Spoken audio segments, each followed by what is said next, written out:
Good morning. Hello, everyone. Good morning. 1 minute. I just want to close my door. How are you guys today? Good.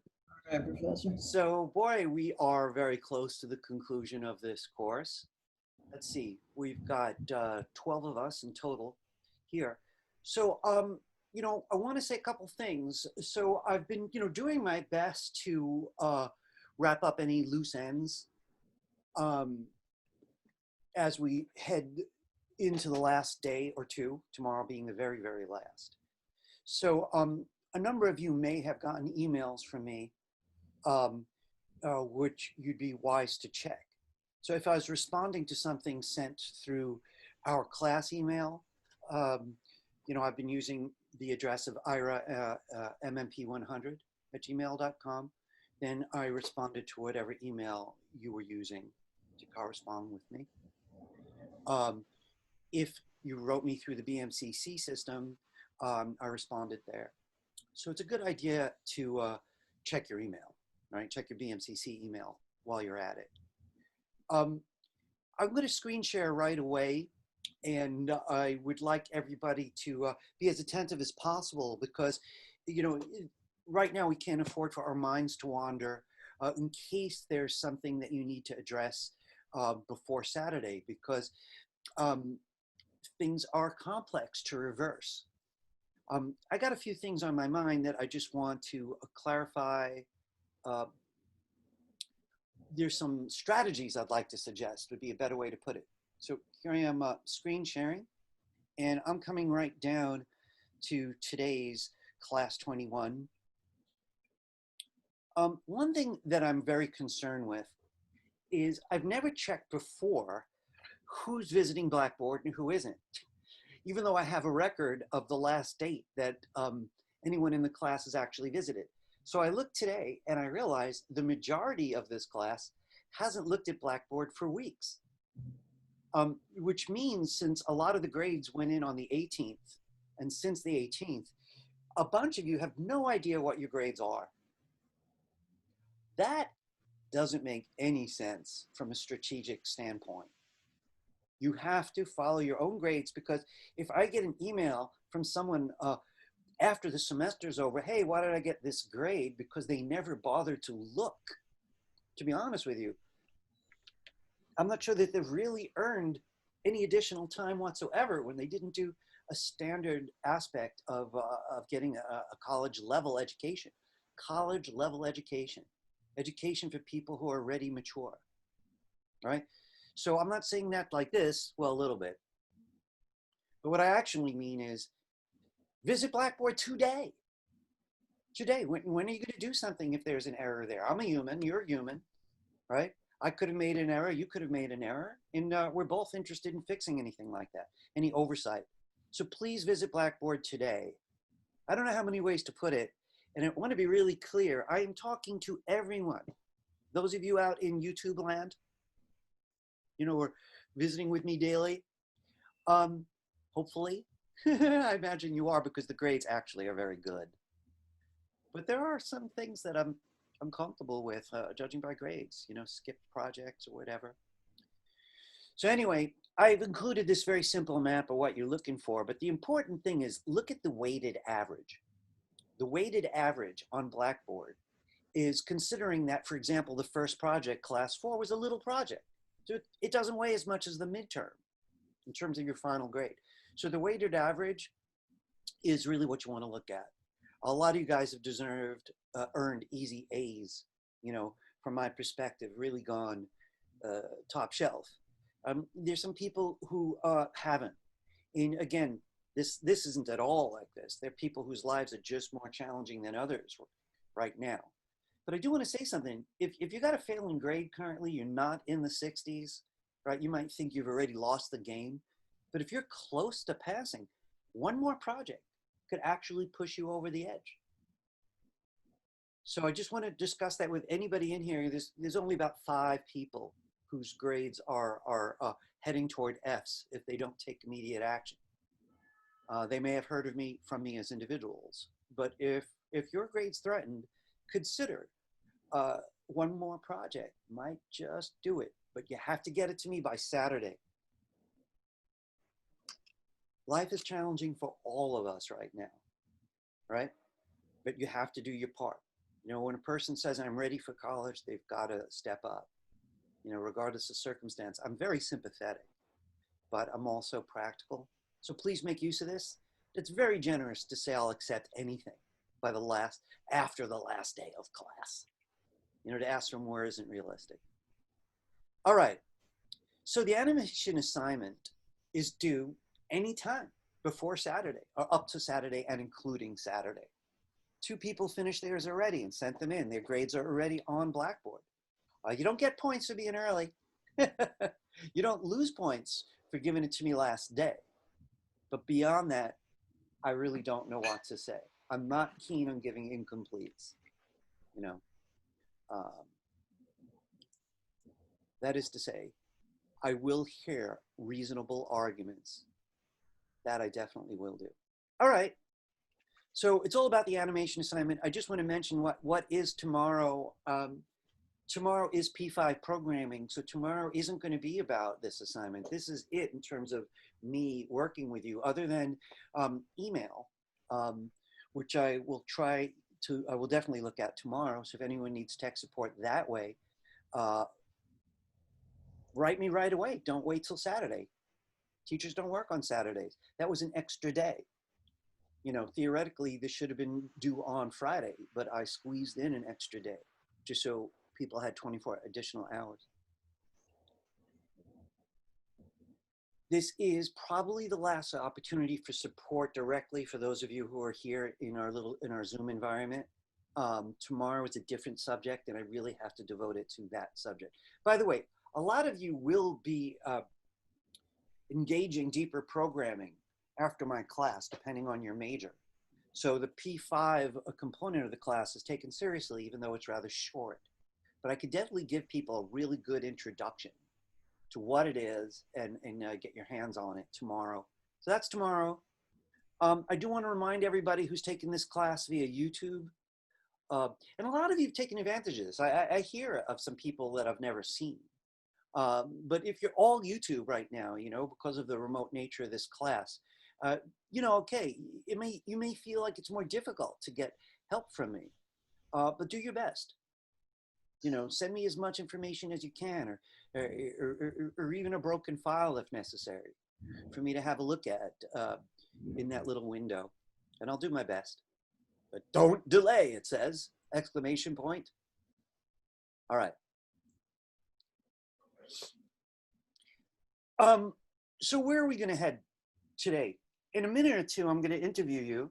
Let me get a quick peek at how many people are here.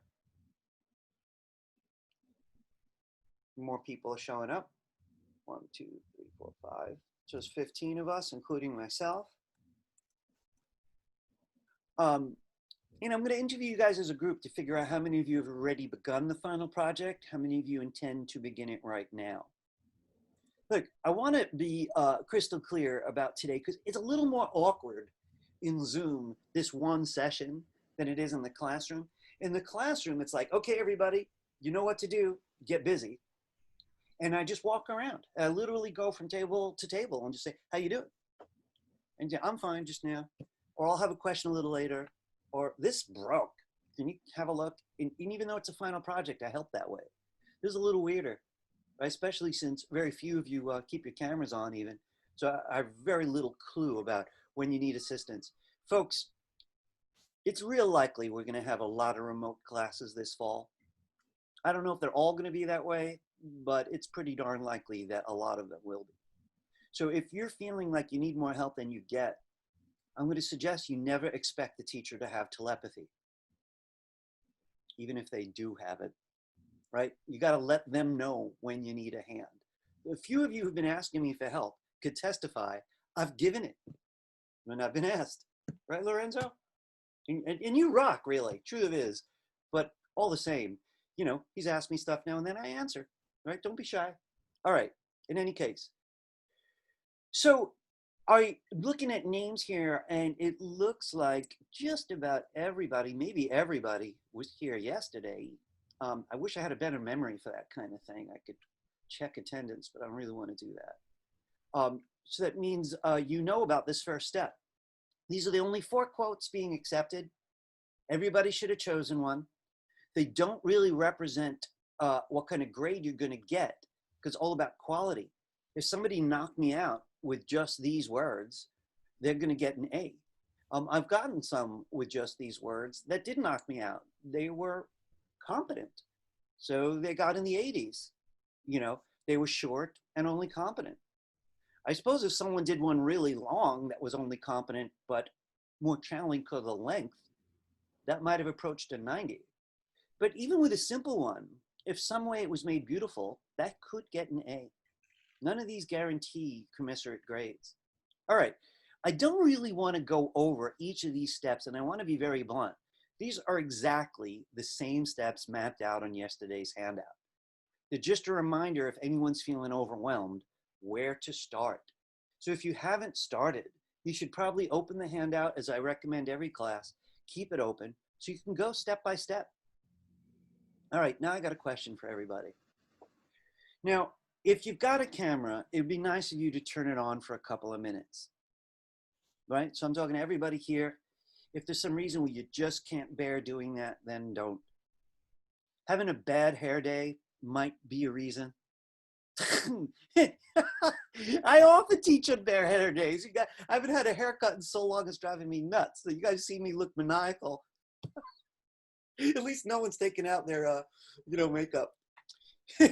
We don't need our phones now, right? People could just be like, oh. But anyway, I want to tell you why I'm asking you to do that. And I will, chats are cool, if you must. How many of you have started the final project already? All right, so everyone with a camera just about has. Everybody else, you can give me emojis, thumb up emojis, or you could chat me now. If you don't respond, I'm going to see that you're not in my class. I'm going to honestly see it that way. The question was, have you begun or have you not begun? Thumbs up means I've begun, right? So you could show me with your camera, an emoji, or a chat. All right, I want to take a quick look at the chats.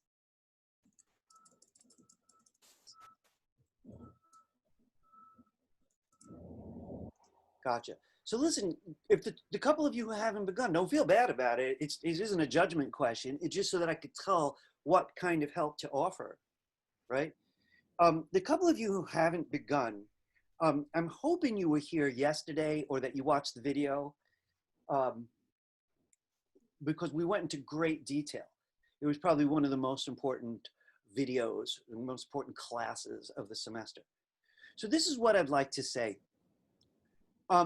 I'm not going over all the steps unless someone is very honest with me and says, I just need help starting, right? So if you want me to help you get started, I'm a kindly tour guide, but I'm not going to bore the hell out of everyone reteaching everything I did yesterday, right? Now, I want to qualify that so no one gets nervous. This is what I'd like to say to those of you who have begun. Jump right in, keep an ear on what I'm saying. I may go quiet for lengths if there are no questions, right? Because you may not need me to go over early steps. So, I hope you could work with the distraction of me babbling in the background, but the idea is for you to work until there's an issue. And if there's a question or anything, don't be shy. This is it, right? Now, if you did hand it in last night early, you already have a grade. I do want to say, though, if you don't like that grade and you want to make it even better, I'll accept redos all the way till Saturday, right? Don't give me anything 1 minute after midnight, because that's Sunday, right? I mean it, right? It's really an extension, a very odd thing to give this much time for a final, as it is. So here's where we're at. What I'm going to do first is, I'm smiling at some of the chats. What I'm going to do first is ask if anyone would like a hand getting started. And if you're feeling shy, chat me. You could even do the private chatting, It's come, I see a number of you figured out how to do. Or you could just tell me right now, turn on your mic and just say, I'd like a hand getting started. Why not? You know, um, I think that I just got a request to help you get started. So I'm going to do just that. I promise for those of you who've already begun that I'm not going to spend the whole class this way, right? I will stop at some point to ask people who are deeper in, if they have specific questions for me, whether they're regarding things we tried or things you just wish. Because who knows? Yesterday, right after class, during the office hours, there was a group of maybe 6 or 7 people asking really advanced questions. You know, crazy, wild, like next year style questions, but they were so good. And luckily I had answers for a lot of them. I don't always, but I did. Like, you know, how would I bring my animation into video and stuff like that? And, you know, if they're reasonable, I'd be glad to help. Give me 1 second. I'm getting support. Thank you. I'm going to say it out loud, even though she told me privately. Thanks, Jessica. I like that support. You know, welcome. Real I had to say it to let you know. I can thank you. And, you know, I got to tell you something. The class was rewritten about a year and a half ago. All the teachers teaching it got this list of changes, and it was a big upheaval. So anyone who took my class before then took an all code class. It was like 90% code, 80% code. It was too much code. This is multimedia. It wound up not being that multi. So I actually quite like the changes we made. So when people ask you, you can tell them the truth, what the class really is. It's pretty rounded, you know. You know, I wanted to say something else to any of you. If any of you are having a really easy time of this final project, for, you know, you just happen to be really good at this and you're rocking, you choose whether to be here now or not. You know, I've already taken my screenshots for attendance. You're marked in. Attendance isn't even a major part of an online class typically. So if you're feeling good about it all and you'd rather work on your own privately, you could take off. I won't hold it against you. Won't be at all offended. If you just want to do it here, in case you have questions, jump right in and just stick around. You know, and you've got a sudden question, you'll let me know one way or another. I'll do my best to help. All right. Thank you. You know, I've been, Professor, the grades are staggeringly high in this class. So I don't want anyone to feel bad if they didn't get a staggeringly high grade. You know, maybe you rock your math class or you rock your other classes. You know, really no one's gifted at everything. I'm certainly not, right? Professor. But the grades happen to be really high. And I think part of the reason was because we've been seeing each other almost every day. We just got momentum that you don't get on a regular semester. I think a lot of you just took 1 class this summer. I know not all of you. I have at least one student taking 3, which he's described as an ordeal. You know, but if you're just taking 1 class and you see me every day, you know, you got momentum. You've been living it, living the multimedia life for a month or so. You know what it's like now. Faik, do you have a question for me? Your box lit up. It might just be a coincidence. Your mic's off, though, if you do want to ask me anything. He may have stepped away. You know, if your cat works past your mic, hello, the box lights up. You know, like the cat had something to say. All right, so this is what I'm going to ask everyone to do. I am going to help at least one person express they would like help getting started. Faik, you could interrupt me. Yeah, you hear me? Yes, I do. Okay. Actually, I have one question. All right. For example, we are making that enemy, and if we are drawing, like for example, if we are drawing Mahatma Gandhi, right? And can we make the enemy like we are drawing, and then the drawing will finish, so that GIF will look like. Faik, for 1 minute, I'm hearing a word that sounds like grind. I'm not. Just try me one more time. Say that all over. Drawing. I'm saying drawing. D-R-A-W. Yeah. Drawing. Okay, go on. So I'm saying if we draw the Mahatma Gandhi, right? Uh-huh. Like sketch, and then we finish that up. So after that enemy will be end. So is it possible, like when our product will be finished, so the enemy will start to draw, like repeat over and over? You want it to loop. Yeah. So I'm not understanding how drawing relates to your question. It sounds like you're asking me if the animation can loop or not. But I mean, that drawing will draw on that stage by itself in the loop. I honestly do not understand the question. And if anyone else here understands or has a hunch, please turn on your mic and help me out. Faik asks excellent questions, but I don't understand this one. So he's trying to say, like, let's say he drew Mahatma Gandhi, right? Okay. And Mahatma Gandhi writes the face. Can he do that on animation? And Mahatma Gandhi writes what? Mahatma Gandhi write like the code you gave, the piece is the own relevant or something, right? By saying Mahatma Gandhi, can Mahatma Gandhi write that thing on the animation? Guys, maybe I'm feeling kind of stupid today, but I still don't. Hold on, let me show you. Let me show you in the. All right, I'm gonna stop my sharing, right? So you can do it. Give me 1 second though, because I have to make one quick change. It's been a little finicky lately.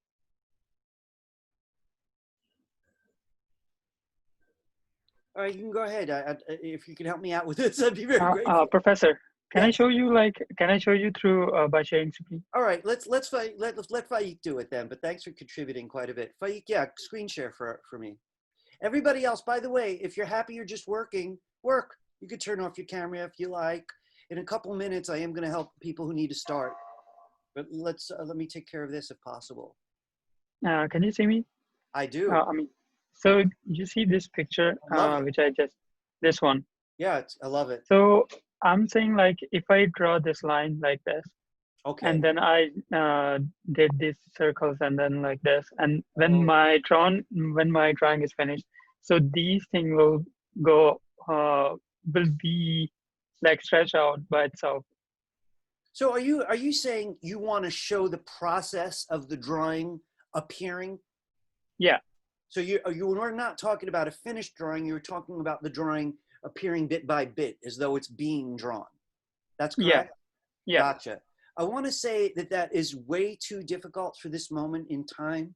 There's I know of a few techniques to do it, but none of them are really satisfying, and they all take a lot of time. There's nothing that I do myself in my own career, so I'd be also stumbling around the place to try out methods. I like challenging questions like that one, but I also have to be blunt when I feel like it's out of the range of this class. I do want to add, Faik, though, that you're good at going out of the range of this class. You know, that you've proven that you could do your own research. So I suppose one could attempt to look that up on YouTube. It's hard to imagine what the search would be. So yeah, my simple answer is I probably wouldn't try that right now unless you find a good tutorial for it. It's an advanced thing that you're asking me out of the range of a class that's only animated 3 or 4 times. Yeah, I got you. Yeah, I wish I could say, oh, that's easy, or that's a little hard, but we can do it. No, it's way too big for right now. I apologize, though. No, it's fine. Thanks for asking, though. I do appreciate that you ask. I really, really do. So if you stop your screen sharing, I'm going to come back in. I have it set up that only one of us can screen share. So I'm going to get people started right now, right? For those of you who need it. So I know a bunch of you have started. Again, let me repeat, it's okay. Just work on your own. I'll be here for support when you need it. I'm just going to say where to start for anyone who's had challenges that have slowed them down just a bit. Today's only Wednesday. So even if you're starting today in terms of time, you're fine, right? All right. So I'm going to actually put away everyone's face for a minute, which I often do while I'm working.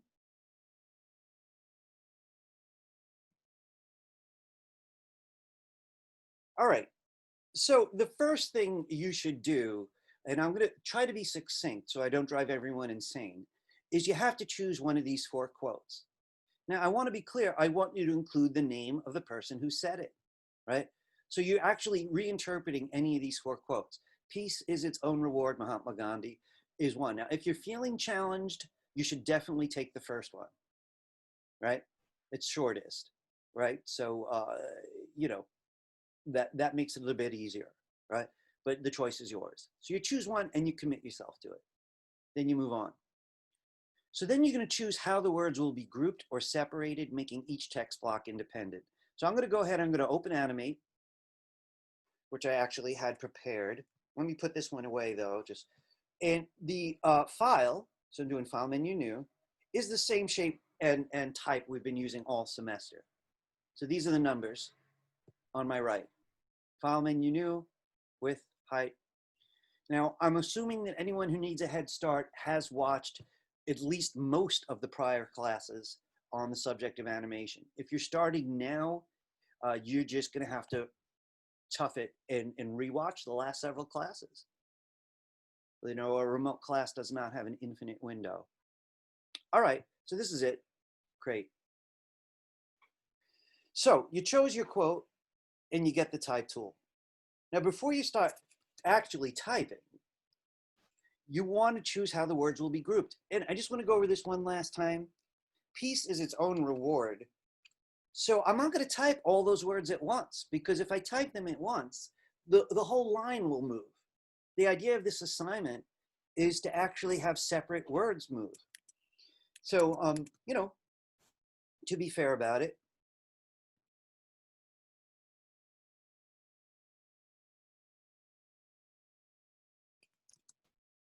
peace is very cool is not one of the choices. And I don't even like this. I threw in some stuff at the end of class yesterday just to make my point, right? But is very is moving together. Watch that one more time. Peace comes in alone. It's one word, but is very moves as a unit. So that's what I mean by blocking. This is a block, this is a block, this is a block. Frosty Snowman said it. That's one block. So that's the first decision you have to make.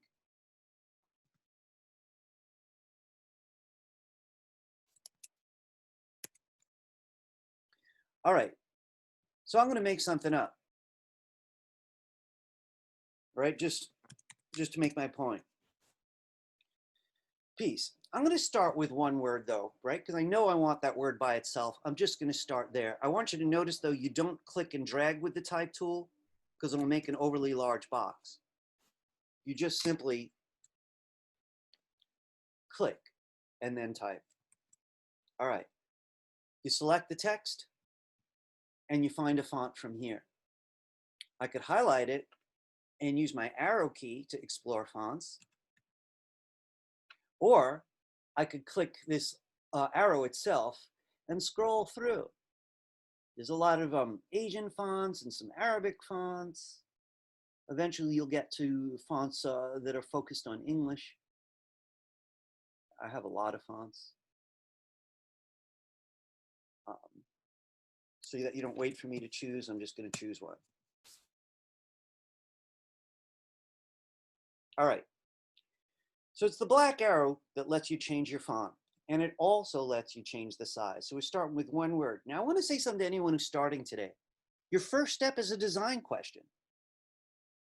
You know, it's a design question. You know, one word, this word is going to wind up sliding in by itself because it's important. So if I had something like is very as the next line, you know, if it was, I go back to the type tool and I'd probably do this. Because is not important to move by itself. The word the word or an, they're kind of throwaway words. Very isn't even much better than that. So they're going to move together. Notice it came in with the same font and all that. If you want to change it, you click it. And yes, you could choose a different font if you think that's going to look better. If you want to change the size, you do it from here. I could go right to size and press and pull to make it smaller, or drag the other way to make it bigger. If I want to do the number by hand, I could double click it and take a good guess. I do want to mention though, that if you slide, if you like that technique, which by the way, works in all Adobe products. We saw that in Premiere, and it's also in Photoshop.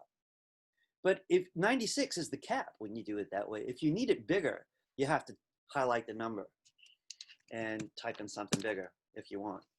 In my case though, I actually want it to be smaller because it's not that important.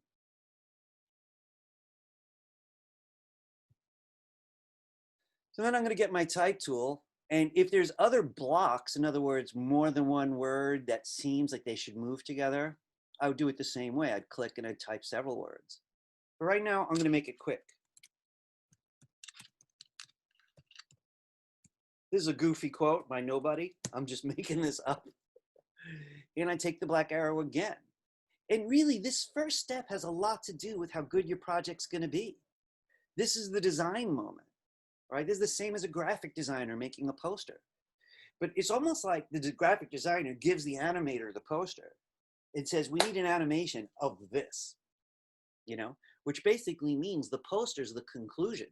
It's weird, right? We're actually starting with the conclusion.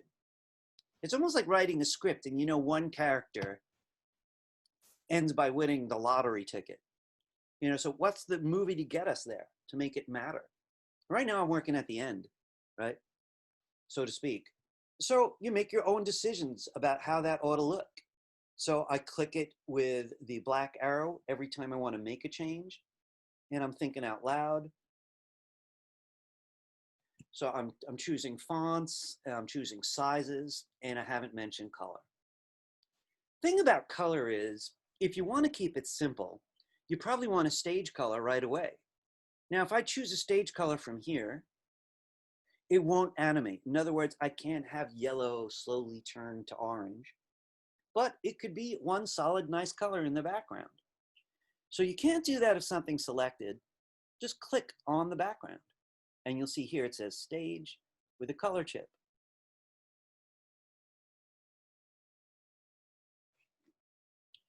That'll help you decide about the color of the text. So I'm going to go back and figure out what I want in terms of the color of the text. Sometimes I know what I want, sometimes I don't, and I have to find it. I want to say something about some of the things I'm doing. This isn't a good choice because it's hard to see the word. By the way, for anyone who's curious about color theory, when one works with type, it's good to learn how to see it in black and white. And I'll tell you why. If I took a black and white photo of this would turn gray, of course, because black and white photos are mostly gray. This would turn gray, but the odd thing is they turn almost the same gray. And I could just see that by looking, which makes it hard for someone to see. This is high contrast. This is going to be black, so it'll be easier to see.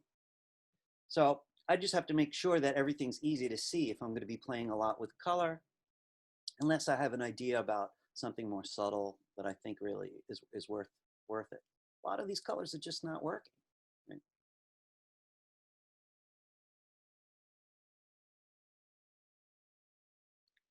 All right, I know, I'm being too picky. I can't help myself. This is part of my field. All right, I'm just gonna stop there. So it really depends what you wanna do. If I wanted to change this one, I could go get the fill. By the way, if I can't find the color, I want the same color, I could actually just go over to another word and borrow the color. Clicking here gives you an eyedropper. So you can do it from here, but you could actually sample anything that's nearby. Can I sample Zoom? That's funny. I can. Oh my God, that's weird. All right, that would be step one. Look, I know some of you are very ambitious. I surely respect that quite a bit, right? So you may have something much, much longer than this with more complex questions. So for that reason, I'm going to pick up the pace. All right, so you're doing this with your quote, not mine, your fonts, your colors. All right, once that's done, though, we're gonna take, it's all technical, right? Oh yeah, so I gotta say this is by somebody, that's one of the requirements. So I'm gonna say, by Joe Smith. Of course, I'm making this up again. I'm gonna make it kind of small. I'm gonna use it as a design element, so I'm finding a nice spot for it. maybe a different color even, kind of subtle. I sort of like that. I'm going to stay with the actual quote. All right, the next recommended step, and this is really important, this one, guys, is you got to turn each of these blocks, I'm calling them blocks now, into graphic symbols, each one separately. So I'm going to start. You click one with the black arrow, then you either control click it or right click it and come down to convert to symbol. So you either right click if you have that kind of mouse, or you control click if you don't have that kind of mouse. You get the same menu and you choose convert to symbol. Name it, piece. This is a graphic symbol, that's good. I click OK. I'm going to click the next one. By the way, if you have a hard time getting something, you may have to move another word away. I had that problem yesterday. A lot of you guys saw that yesterday or in yesterday's video. But I got it this time. Convert to symbol is very wonderful. Again, convert to symbol. So this is like engineering, you know. Really, it's not very artistic just yet. I did some design stuff quickly. And I like the way it looks. I've often used this font, so it's a friend of mine, so to speak. Joe Smith. Now I'm going to check my library that they're really in there. Piece is very wonderful. Joe Smith. Nice. All right. So essentially that was two primary steps. You chose each word or block and placed them as creatively. Once they were placed, you took each block and converted to symbol, and that put them in the library. Classic tweening largely depends on symbols. And there's a lot of shortcuts I could have shown you, but I'd rather you just get that idea. This idea of the symbol is really powerful. Okay, the next step is to get all of these on their own layers. So I gotta say, that's another critical idea. Those of you going into animation are going to get used to a lot of layers, a real lot of layers, crazy amount of layers, right?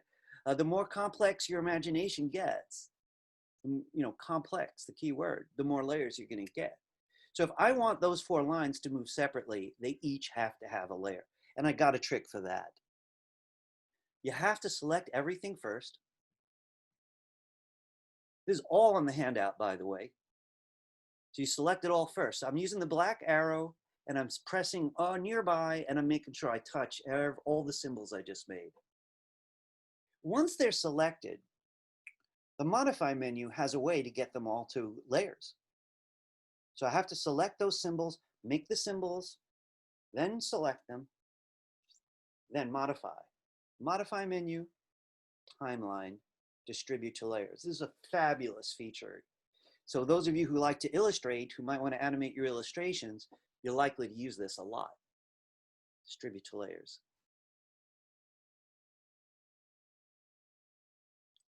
I want everyone to notice how I'm moving this around, right? You kind of have to fish a little bit until you find this double cursor. All right, I do want to mention though that it moved everything off the original layer. So that layer is now empty.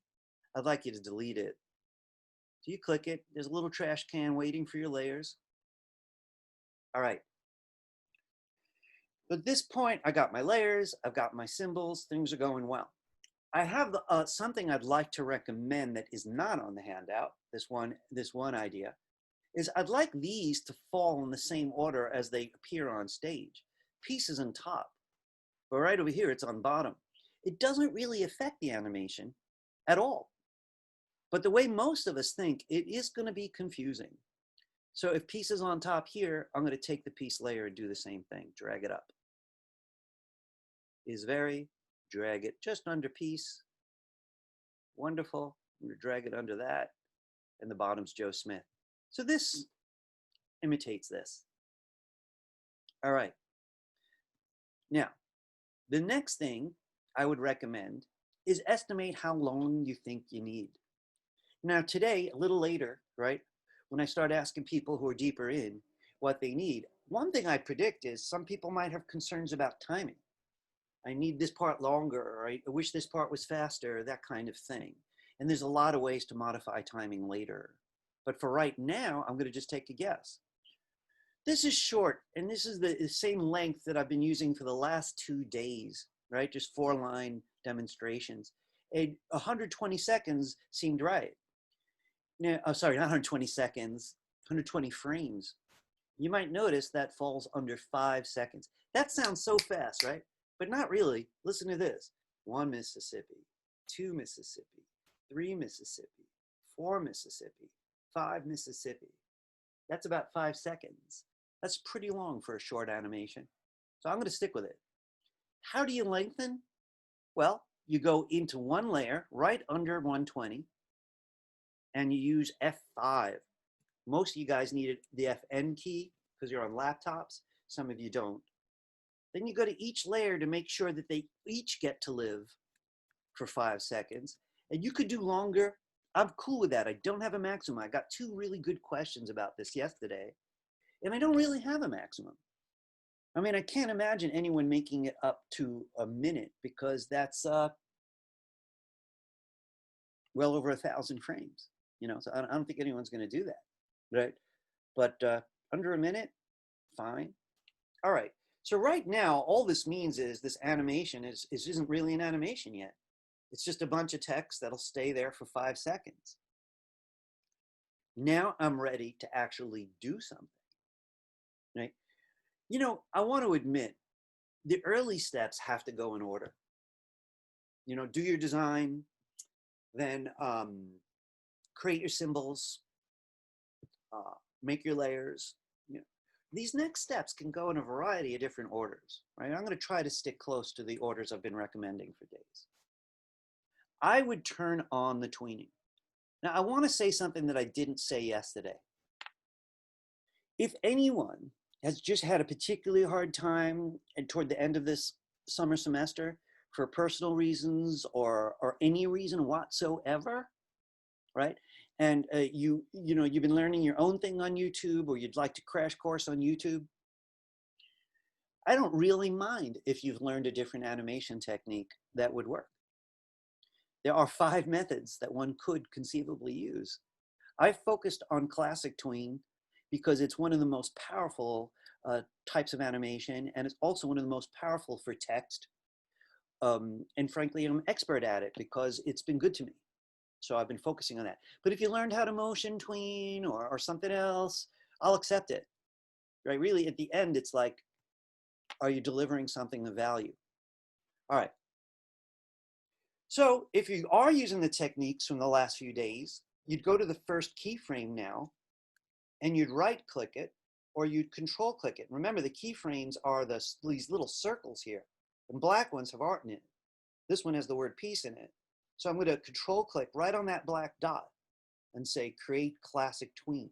We did not learn this as a group, so don't click it by accident unless you learned it elsewhere, in which case I'll accept it. We're talking about only classic tween. Then go to the next keyframe and do the same thing. And work your way down all of your layers. These are ready to be animated, but I do have something clever I'd like to do first. You know, one thing about Kinetic Type that they all share is the words come in some kind of order. So the words come in some kind of order, one at a time. I could actually do that right now. So if the first word is peace and it actually starts in frame 1, well, that's good. You know, it's the beginning of the movie, so I'm going to leave it in frame 1. But is very? Now, if I click that keyframe that has is very in it, I could click it once, then simply press and drag it to the right to tell it to start later. So now what you'd see is a little weird. Just that word shows up late. But I'm going to do that on every layer. So I'm going to go down to the next keyframe, click it once, and I'm going to drag it even further. I guess the critical idea here is this is time. This is the beginning, this is later, this is even later. So now they're going to just show up one at a time. There's hollow keyframes at the beginning. These actors have not gotten on stage yet. I'm even going to do it with this one. Click it once, drag it over. I'm a little trapped over here, so I'm going to do it again.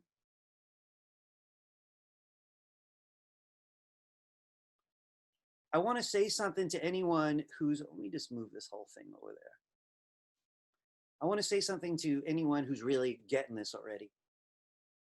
I have a thing that I do as a teacher, was I early on do experiments, and then I find a uniform method that's pretty fulfilling, and I stick with it for a while. The idea is once you get that thing you could rely on, you're more likely to improvise. You know, if you played Happy Birthday a million times on a saxophone, by 1,000,001, you could jam all over it. So I'm not saying you have to be 20 frames.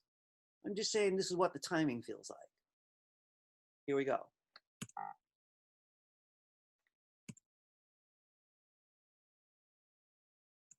That is an animation. I don't find it wildly satisfying, but there are cases when you want to do just that. There are cases where that really delivers the point best. Would this pass? Probably. You know, I realize some people in here are not artists. They have other skill sets. They're great at something else. They're taking my class to be exposed, and that's okay, right? It will pass. But if you want a higher grade, you're going to have to bring a little bit of magic to it.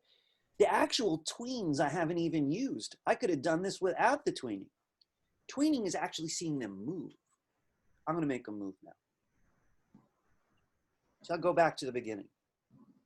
I'm talking about the word piece. It's sitting there by itself right now. And if I don't want it to just sit there, it's going to need more than one keyframe. What I'm going to do is I'm going to give it a 20 frame span in which it can do something. Now, how do you do that? This is where it's introduced. I'm going to give it a little under a second to perform some kind of action. So you could ignore is very, and if that is confusing anyone, I could just hide it this way. Right? I'm going to leave it open for a change, right? So at the same time the other word shows up, I want piece to have done something. So I'm on the piece layer, and it needs an extra keyframe. This is really hard to describe, but I've got one keyframe here that has the word piece parked in the driveway. And then I got 20 frames later, it's repeated. F6 copies the last keyframe. Why? Now this is the big deal that I've shared with Kinetic Type, right? The one on the right is the finished design for that word. That's where it's going to land. The one on the left, you could almost do anything to it. So I want to make a point. I've been moving it a little to the left so that this keyframe represents that word on the left, and this one has it on the right. So it does this. Every time I play that, the word piece is actually moving. That's kind of nice. Hey, you. Are you addressing one of us? No, you just muted it. All right. Sorry. Hey, that's all right. You know, it's like, you know, my favorite is when people's pets interrupt the class. Damn. Yeah, I just love that. I just love that. I really, you know, I love it when like I see like political candidates be interrupted by their like kids, you know, it's just human. You know? All right. Listen, folks, though, I would like you to interrupt me at this point. Does anybody want a better explanation of the two keyframe idea? Really, by creating a pair, and I call them bookends, right? They're some distance apart. I'm allowed to create a movement in that frame of time. So if I brought this out to frame 48, so one keyframe in frame one on 48, that would represent 2 seconds where something can happen. It'd be very slow slide out. Ugh. So I just put a little under a second. I'm sticking with 20s because it works, and that's what we've been doing. So I'm going to consider that temporarily done. Is very, if I wanted to move from somewhere, I could. So piece came from over here. Maybe is very is going to also come from you know, a similar distance. I'm a little bored of what I've been doing the last few days. So here's the keyframe for is very. I don't want to move it yet. I have to have a pair before I move it. So I'm going to give it also about 20 frames. This is frame 20 here. So I'm moving over to 40, clicking in the correct layer, and I F6 again. So always remember, when you create a pair, the one on the right is the arrival. It got to the station. You know, it's where you want it to get. This is you after you get your diploma. This is you, you know, working toward it. I'm moving back to the beginning, and I could put this anywhere. You know, I could just move it a little. Oops, sorry. If you have that problem, which I often do, you could lock your layers as you go. The piece layer, I locked. I could move this over a little if I want, and the animation looks like this. I could have it come from anywhere, as long as I choose the first keyframe first. Now, some ideas are just going to look bad. This would work, but I just don't think it looks good. Hmm. You know what I mean? It's like, it's random feeling. You know, I've always had trouble with text moving on diagonals. It's just not natural to text. But, you know, you might have found a way to make it beautiful. I'm not really feeling it. I'm going to put it back where it was.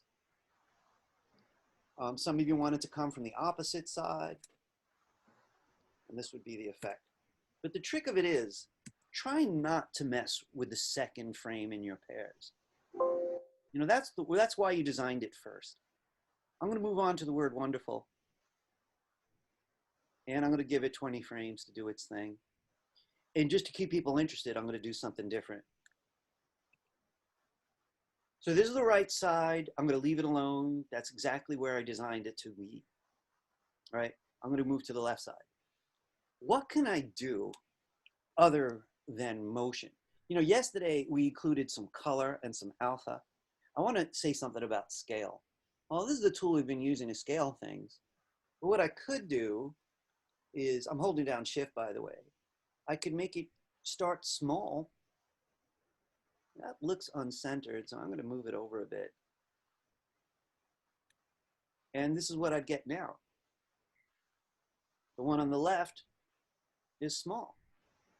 And I'm tempted to actually take that one and even move it up. Let's see what that feels like. It's kind of nice. I'm going to keep it. The whole idea is each layer can do its own thing as they coordinate into a symphony. It's almost like each layer is a different instrument in the orchestra, but they're playing together. They're trying to find a way to flatter each other's music, so to speak. So here I've got it. I could go 80 frames. I could go 90. I could have it be very fast. Maybe I will. So I'm going to do it half the length just to make a point. Hey, does anyone need me? I get involved in the demos, and sometimes I don't see anyone waving or. I'm sorry, I didn't even know my mic was on. Quick question. So I'm pretty much happy with what I have, but I'm looking at my background and I'm mentally thinking, is there a way that I can like animate the background so it could shift in quickly first and then the words follow? You know what? I want to finish this one layer, and then you're going to screen share after me, okay? I want to see it. I want everybody to see it. I can't. I'm working on 2 different devices. Oh, so you can't screen share it? I can't. All right, let me I don't know. finish this Maybe I one can. thing. Maybe I can log into the chat on this side. Let me try that. Well, you know, let me just finish this one thing. You'll describe it to me again. I have a hunch what you're saying, and I think I could do it on my end. Got it. Finish this one part. Thank you. So right now I made a pair. You know, like I said, I've nicknamed them bookends, one on the left, one on the right. And this one's not 20 frames long, so it's going to happen faster. But remember, I didn't do anything yet. I always go to the left one and change it in some way. Different location, a different size, you know. So I'm going to simply have it come from lower down, right? And so it's just going to do this, but it's kind of quick because I only gave it 10 frames. People going into animate, we'll be talking a lot about how frames equal time in my animation class. So right now, you know, frankly, this can be easily seen as a finished animation, right? It feels pretty authentic, and I wouldn't really be surprised to see it on television. But I have to say, I'm a little hungry. There's lots of space, and, you know, it's okay. It's a dash bland, you know, dash. I don't know, kind of like it. And you guys are newer to this, so the grade would probably be a very respectable one. But if you really wanted to rock the house, we'd have to take it further. Let me save mine Rock the before I house. address Andy's question.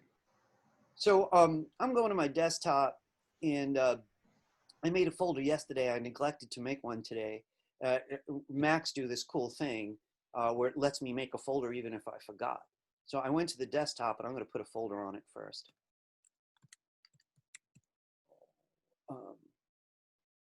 I'm going to just call mine Final V2 so I could tell it apart from yesterday's folder.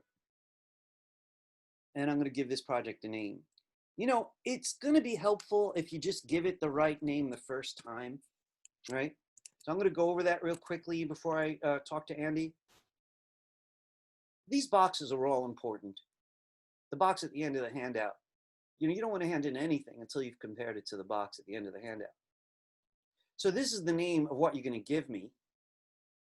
But if I use this name for the FLA, every GIF I make or SWIF or video, they're all going to be named the same other than the extension at the end.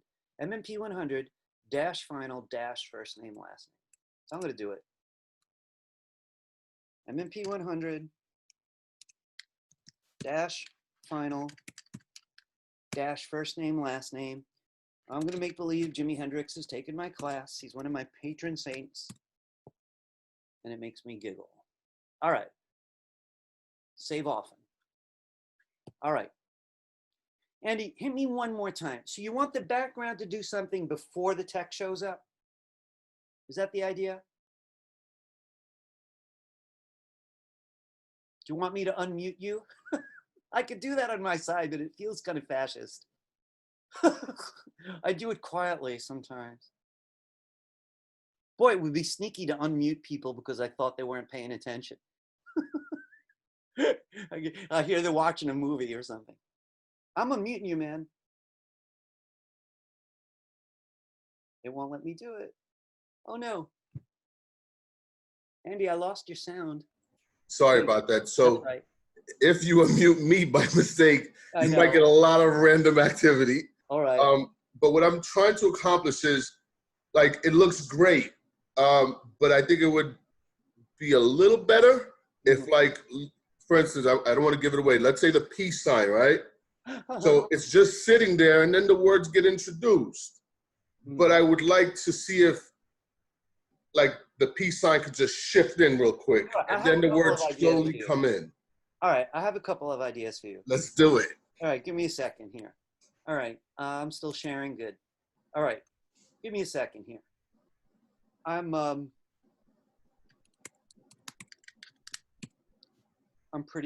very fast, as I think some of you guys have noticed. And I'm using old stuff from this class quickly. I'm going to start with large here, right? And I'm going to make sure I got the legal usage rights. Look, I'm just trying to be a good example. Let's not get involved with this stuff. And I'm going to pick one. I'm going to go with this one because I got to tell you honestly, the black and white ones are so high contrast. It's hard to imagine how text is going to look on top of that.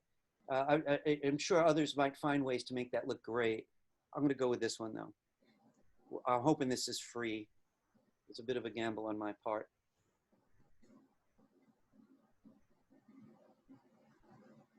See if it just lets me download old school. There we go. All right, cool. That was easy enough. I'm going to go into today's folder. And I'm just going to get myself an easier name. All right. Easy enough. Just to be a really good example, and I know I'm giving you more than you asked, but it is the multimedia class, so it gives me a chance to— Give me more. Yeah, good, good. I had the hunch you'd feel that way. Remember how this stage is 640 by 480? Right, we made that choice early. So what I'm going to do real quickly is I want to get a closer look at that file, this guy right here that I just downloaded. So one, how big is it? Well, it's 900 by 900. It's square. That's already asking for trouble. I got to do something about this. It's going to be hard to work with. So I'm going to open it quickly in Photoshop.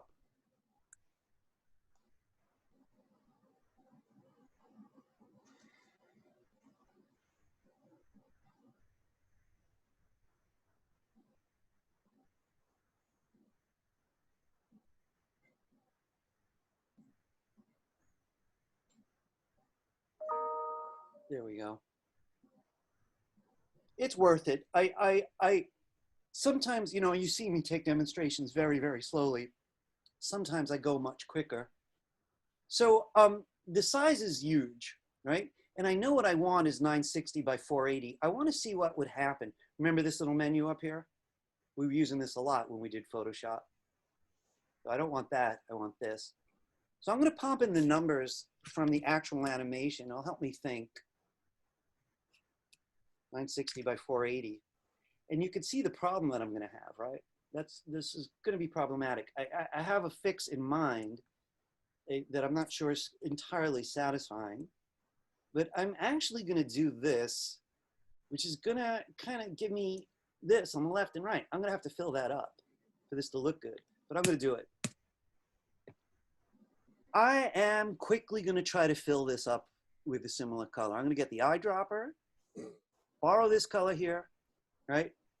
And then you might remember the magic wand. This is the one that lets you select areas by color. I'm going to select the white and I'm going to fill it. Option delete, by the way, is a cool shortcut in Photoshop. Option delete on Windows, that would be Alt delete. It means fill with the foreground color. So I use the eyedropper to borrow a color. I selected the white with the magic wand and I used Alt delete or Option delete, which is around here somewhere. Fill is a little bit more complicated than the shortcut. All right, I'm happy with this. I'm going to take it. So I'm going to save this. JPEG is fine. I think a medium JPEG is fine. I'm just going to click OK. And let me put Photoshop away. All right, here we are. So if I actually want to use that as a background, I'm going to use import to library. We discussed yesterday how import to stage might work, but I'm going to stick with import to library. Guys, just give me a second. Whenever my phone keeps tooting at me, I have to check that there's no disaster. This has become a kind of a way of life. Nope, not just today, not just yet. All right. So I'm going to import it here. You know in Premiere how we kept on importing all our parts? Similar idea. File menu, import, import to library. And it's asking me to find it. And it keeps going to yesterday's folder. It's a little weird. And here it is. And it's going to show up in the library with the other elements. All right. Now, this can't go on one of these layers, right? It's going to break the animation. So really each object by and large should get its own layer if they're going to move in any way. And even if they're not, don't put it on a layer where something else is moving. It's just safer to give them independent layers. So I'm going to drag this to the bottom since it's going to be a background. And I'm going to call it BG, short for background. So you notice I only have one keyframe. If I drag it and drop it out on stage, it's going to go to this keyframe. Doesn't matter where the playhead is. It's going to go way back to frame 1. If I want it to start later, which is a distinct possibility, I could either make a blank keyframe and now drag it out, or I could drag this one over later, like we did with the words. So I'm going to put it here.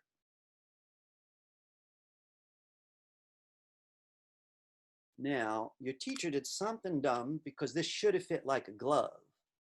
Did anyone notice my mistake earlier and just not mention it?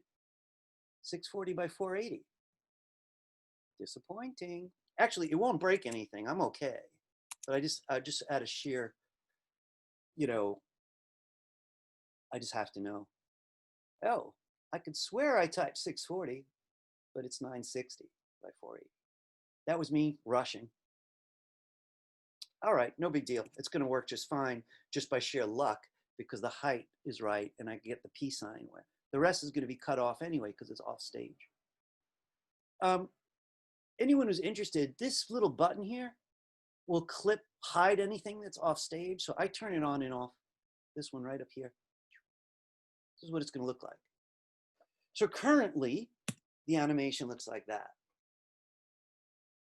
And you can tell the text is hard to read. This is why I'm very nervous about backgrounds. I'm not really all that pleased with it. There's a few things that I could do. One, I could make it a symbol also. Same steps as the text. Right-click it or control-click it. Make it a graphic symbol. Because if I do that, I can use all the features you learned this semester. I click it once, and the properties palette's going to offer me all the color effects. So I could tint it if I thought that would help. Make it more subtle. I kind of like that. Or I could change the brightness. That's too bright. That's too dark. All right, but either one would actually make it easier for me to see the text. It's kind of morbid though, right? What else do we try? I could alpha, but it doesn't really make sense in this context. I like the tint idea. You guys, before I get more directly to Andy's specific question, those of you who are watching, do you see why I was troubled by the background? You know, it was just competing with the actors, you know, the words in this case. So that's always an issue with backgrounds, even for graphic designers, especially young graphic designers. They always have complex backgrounds and, oh, I love this picture of this shark. So he's smack in the middle. And I can't even read the text about the shark. All right, so I used a feature to help. All right, Andy, I'm now closer. So I want you to give me some art direction here. What should I do to help answer your question now? So before the words show up, but the blocks, before they start rolling in, I would rather see the peace sign shift in real quick. Like, okay, I could do that. When you click on the project, you click on it, you're just gonna see the screen. All of a sudden, the peace sign is gonna shuffle in, and then the blocks will just merrily make its way. I follow you. So I got it. All right. So, you know, he wants to be a little bit more gradual at the beginning than a sudden like the peace sign becomes a part of the beginning of the animation. So the peace sign is going to animate its way in, and then the blocks will just. I got it. Watch this. I want to point out to everybody, remember how I chose a background color before? So if I hide this layer, that's my original background color, right? I could change it at any point. You know, you usually won't see it if you put a big image over it. It's like you roll a big rug over a gorgeous floor, you can't see the floor anymore, right? But so I just want to point out, I may make use of that background given what Andy says. But the first thing I need to do, Andy, is move everything else over. So please watch this closely. I want to see all my layers, and I want to go to whatever is on top to the furthest left and click it. Now what I'm going to do is leave that selected, hold down Shift, and click on the bottom of those particular layers on the bottom right. Why? Because I needed to select them all. So I'm going to do that again. I'm going to click in the top left. I'm leaving the background alone, by the way. Then I'm holding down Shift and clicking on the bottom right just of the text layers. Why? Because now I could do this. Watch what I'm going to do simply with my black arrow or my selection tools, even the transform tool, and I'm dragging it over. Carefully. So currently what I have is just a peace sign. And then the text starts doing its thing. That's not exactly what Andy asked, but I had to make some time for the peace sign to do its own trick, right? I think I'm going to change this name.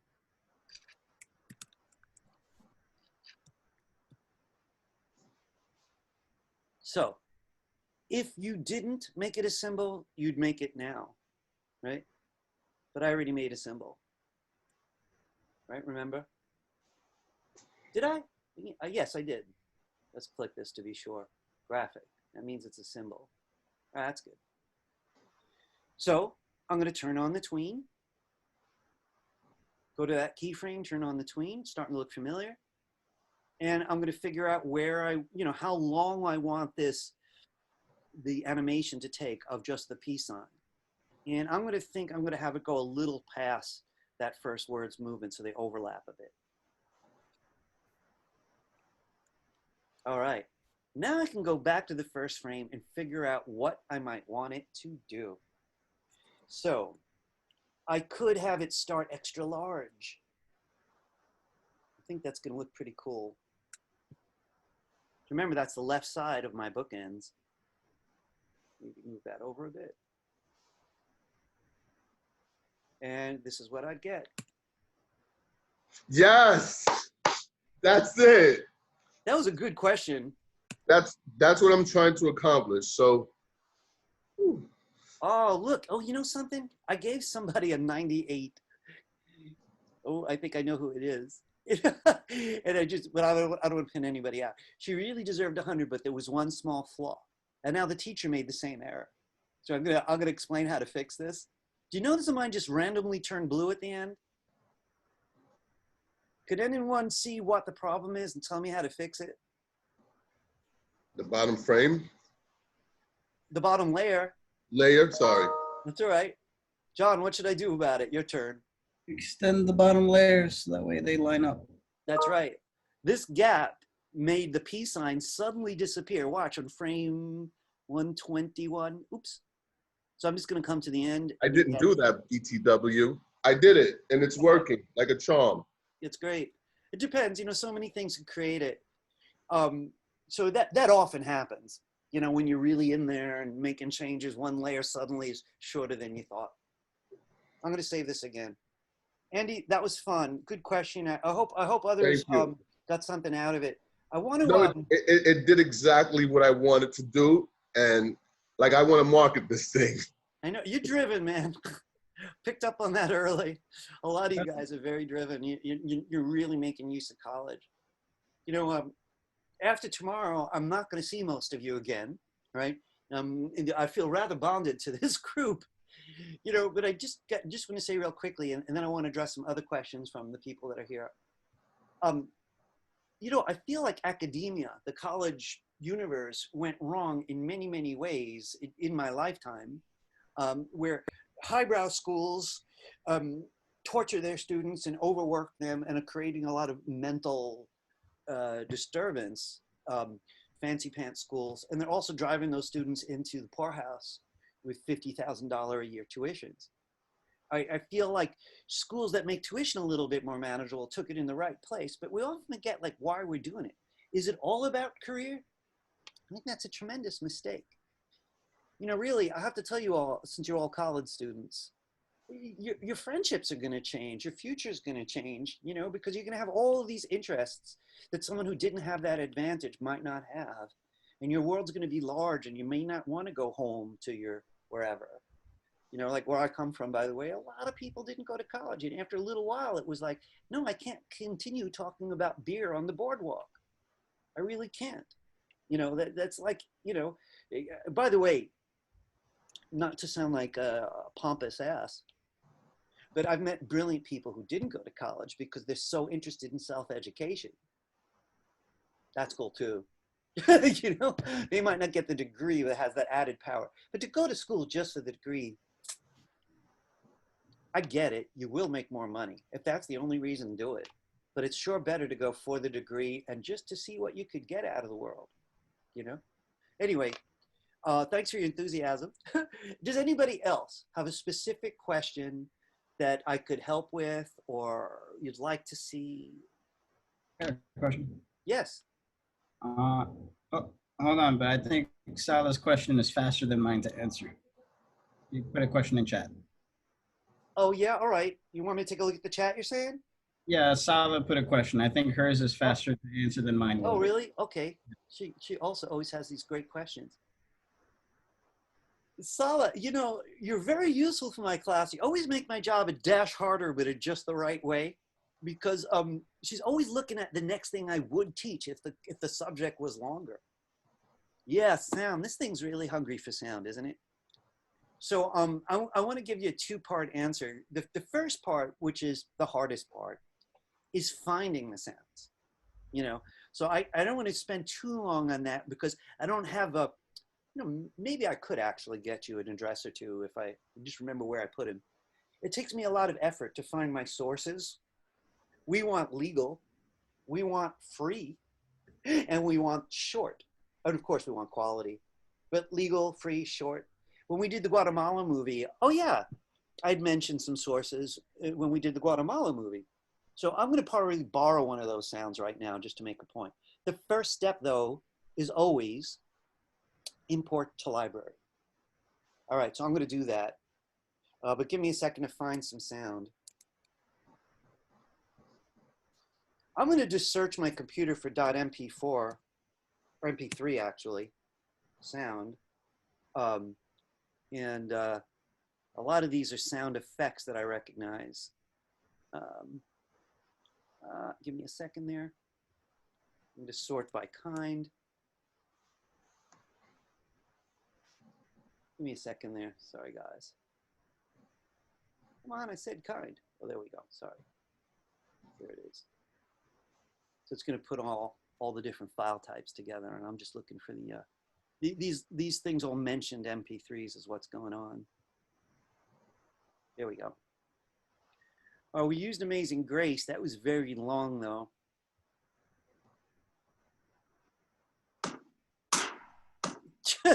Don't think that's going to work. I need something short. Otherwise. Are you adding music now? Yes. I wasn't ready. I wasn't ready. You weren't ready? Okay. I wasn't ready. All right. So I found myself some music, and to make sure I could find it later, I think I want to get it into my folder. I'm going to do a Mac trick right now. I'm going to do Command T, which lets me treat windows like tabs. So here's the sound I found. On my right side tab, I'm just going to make it to today's folder because I need to get the sound in here. I'm going to come over here. I'm going to take this sound and I'm going to copy it. Just drop it on that tab. Here it is. All right. Now, I just want to say something before I use it. It's actually pretty easy. So I'm happy to show you guys. The harder part is thinking through its length.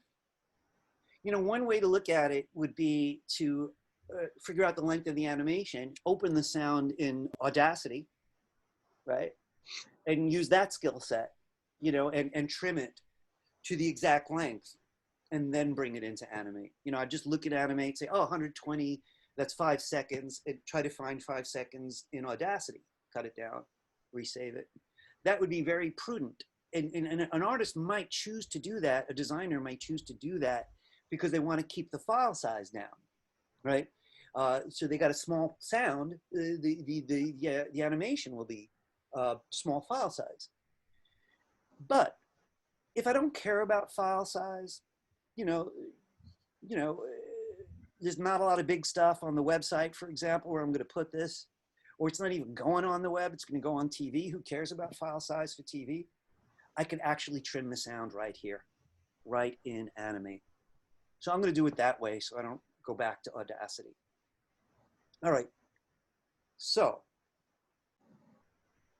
I'm back in Animate. I put the sound in my folder just so it was easy to find.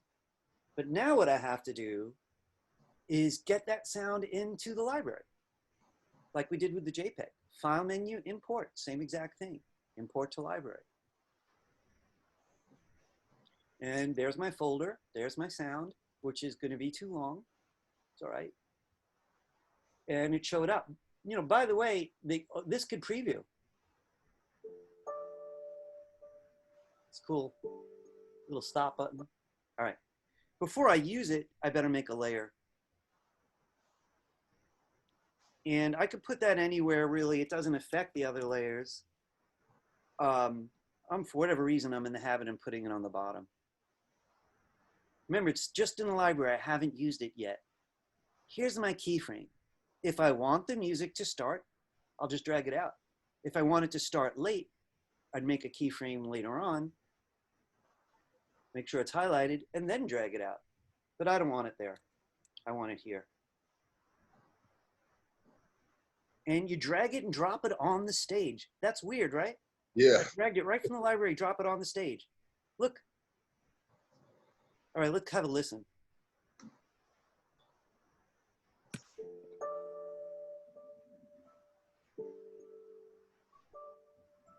Oh, sorry. So I need to trim it. I need to drop the volume, or this is going to be really awkward, and I should never deliver it to anybody otherwise.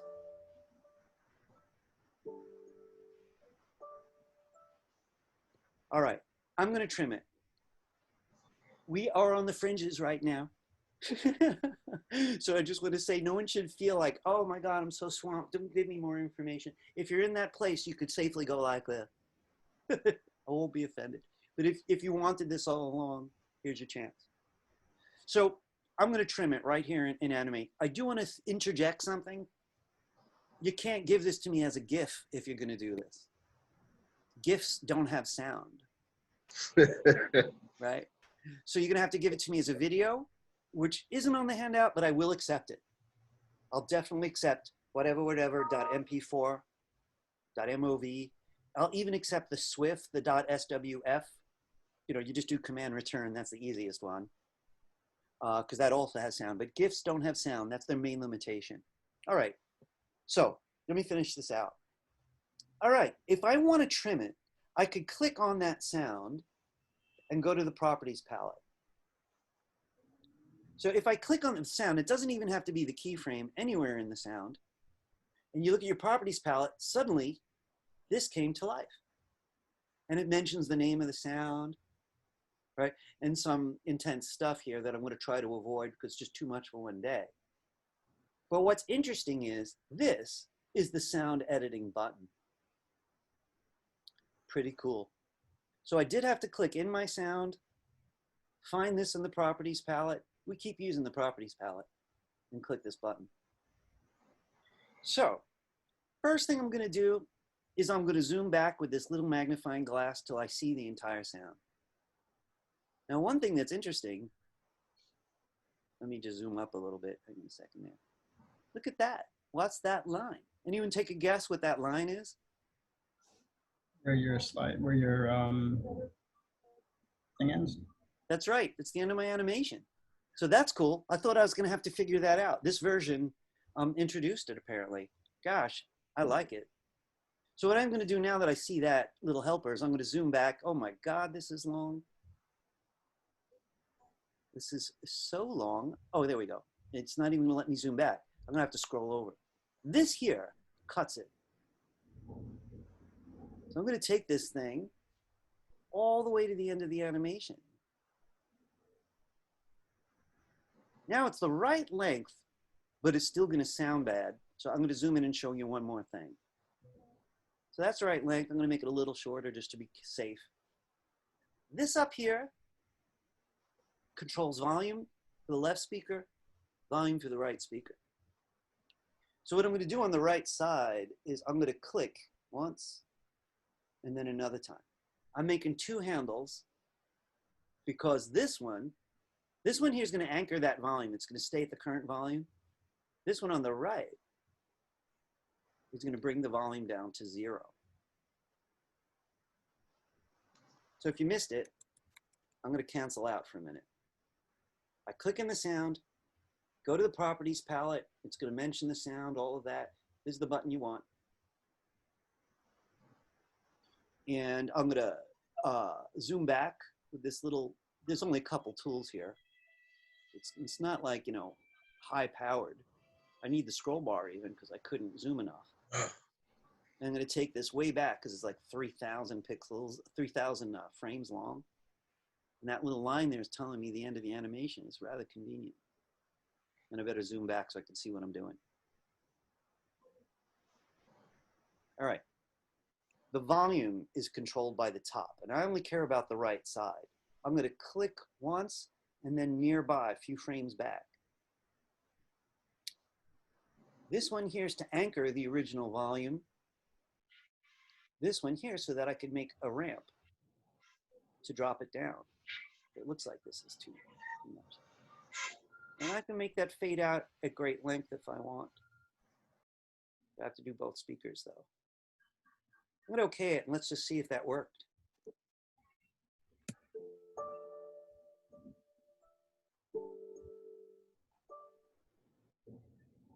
It worked. I'm not thrilled with it. I might go back and baby it, but it worked. I think I'm gonna actually just quickly revisit and make a little change here.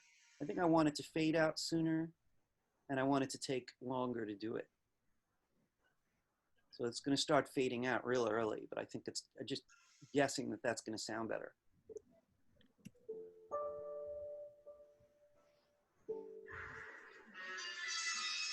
Long. That was exciting. That Too long. I can't cut it right.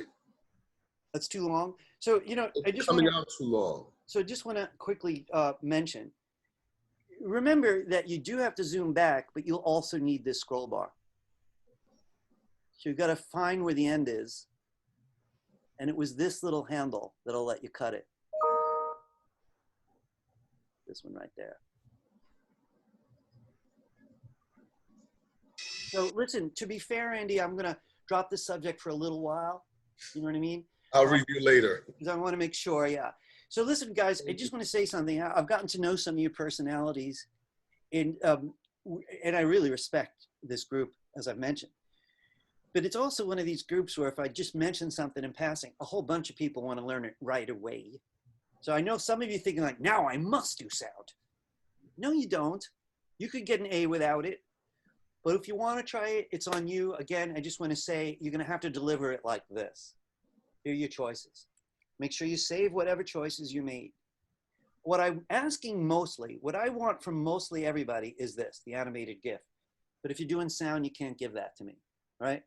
So you could do this, save your file, then Command Return or Control Enter. Remember this whole routine, right? That's a SWIF. And that SWIF is in your folder, right? You could send me that and I will accept that as the final. Or if you're heading into video, you might not want to do it that way. You might want to go video on me. I'll also accept that. File menu, export, video. And, you know, we've peeked at this a couple times. You know, it hasn't been too hard. There really isn't much I need to change here. This is the format that's the default. And I want to make sure that it's going to the right folder, though, because it always looks at the last one I used. So I'm going to save this to the new folder. It's not giving me the extension just yet. This is going to make an MP4, so it should show me that extension by the time I'm done. Let's see if it does. And I do have to click export. This is where I chose the folder. Did not. This is weird. Give me a second here.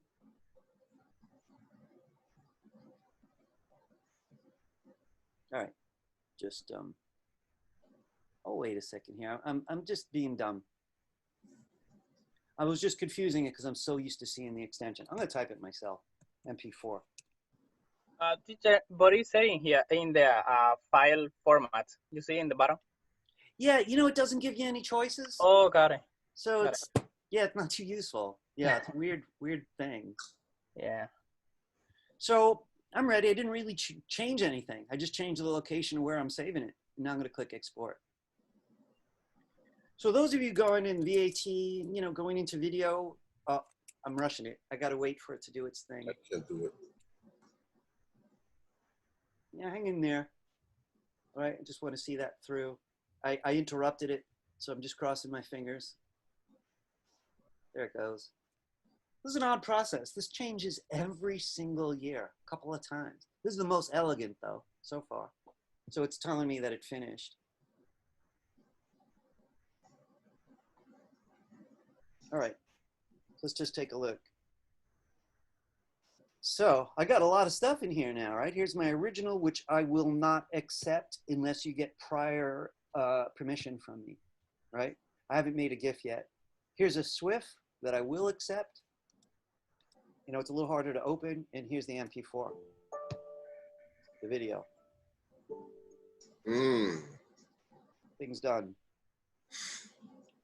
So, you know, Andy, if you have output problems, I'll be glad to help you soon enough.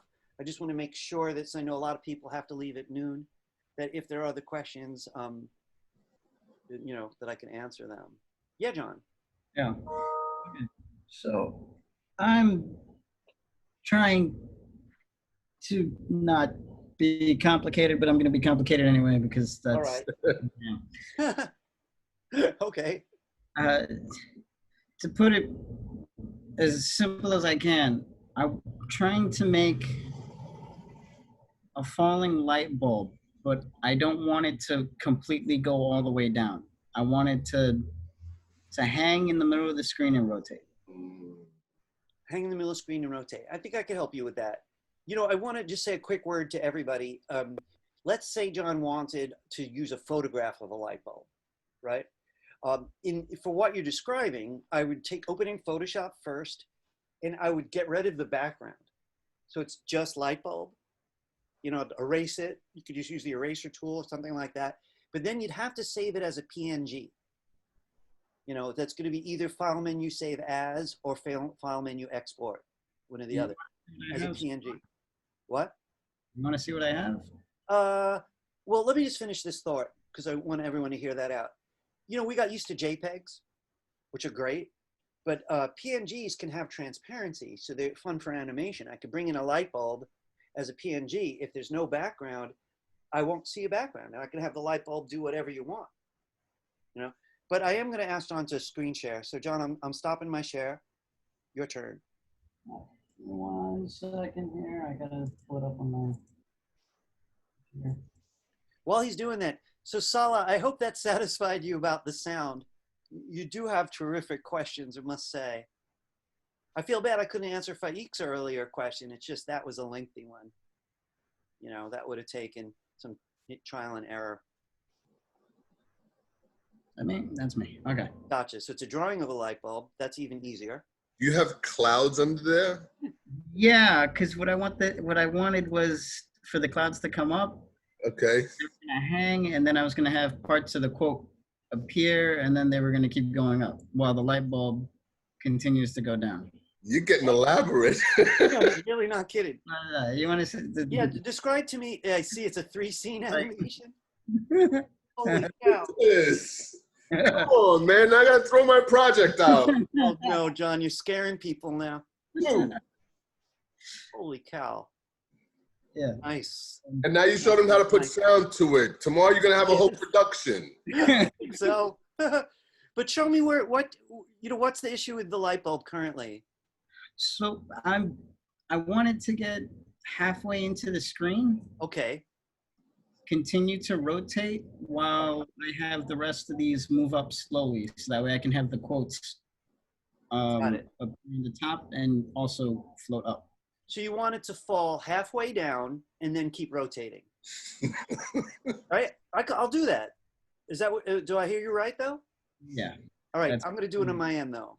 Leave this alone. Yeah. So this beautiful work, by the way. And I know you just lit a fire under everybody's feet. No, I'm going to just back away and leave this all alone at this point. You know, listen, guys, I feel bad even saying this out loud, but I'm not one to hide my own faults.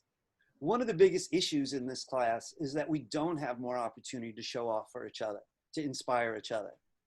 It's just that the list of what I'm supposed to cover in the class is so long, it's taken years to figure out how to make it manageable.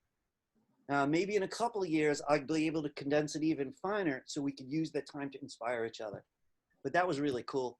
So listen, I'm going to screen share so I can answer the question. I think it's a reasonable question. And I'm going to make myself an extra layer up here. And now here I am on my brand new layer. And I'm going to make myself a quick light bulb. Oh, hang on a second. I hid the offstage area earlier. So that is a little confusing. Let me just move this guy over here. And give me a moment.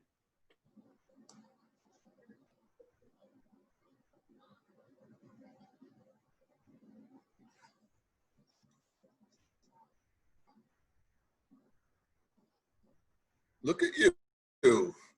Oh, you're tempting me to show off now, but I'm not going to do No, it. you're showing off. No, no, I'm not. That sounded, man, I'm going to pay for that. That was an ego moment. Anyway, let's just take it like it is, right? I'm going to accept it just like that. So let me take this whole thing and I'm going to make it a symbol. You know, I've been teaching illustration for years, so that's something I like to do. All right. Let me get this guy, now that it's a symbol, on the stage and reorient ourselves and hide the other stuff that's confusing. And here we go. You know, one thing is, because this is all vector art, you know, you saw me mess with the anchor points a minute ago. I could change size as often as I want. It doesn't change the file size. It doesn't change the quality. It's always just what it is. So I'm going to put it up here. Again, remember that's off stage, which I've been hiding with this button. So try not to be too confused by that. And I'm going to turn on the classic tween. Right. So he wants it to fall. So I'm going to have it fall to the middle of the peace sign, I guess, at about here. So I'm going to give it its second keyframe. This is always the case. There's always at least 2 keyframes in a tween.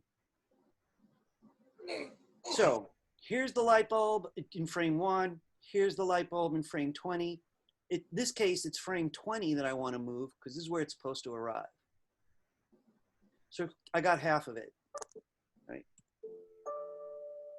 Now he wants it to spin, right? So if I want it to spin for the entire duration, I'm going to make a keyframe way down here.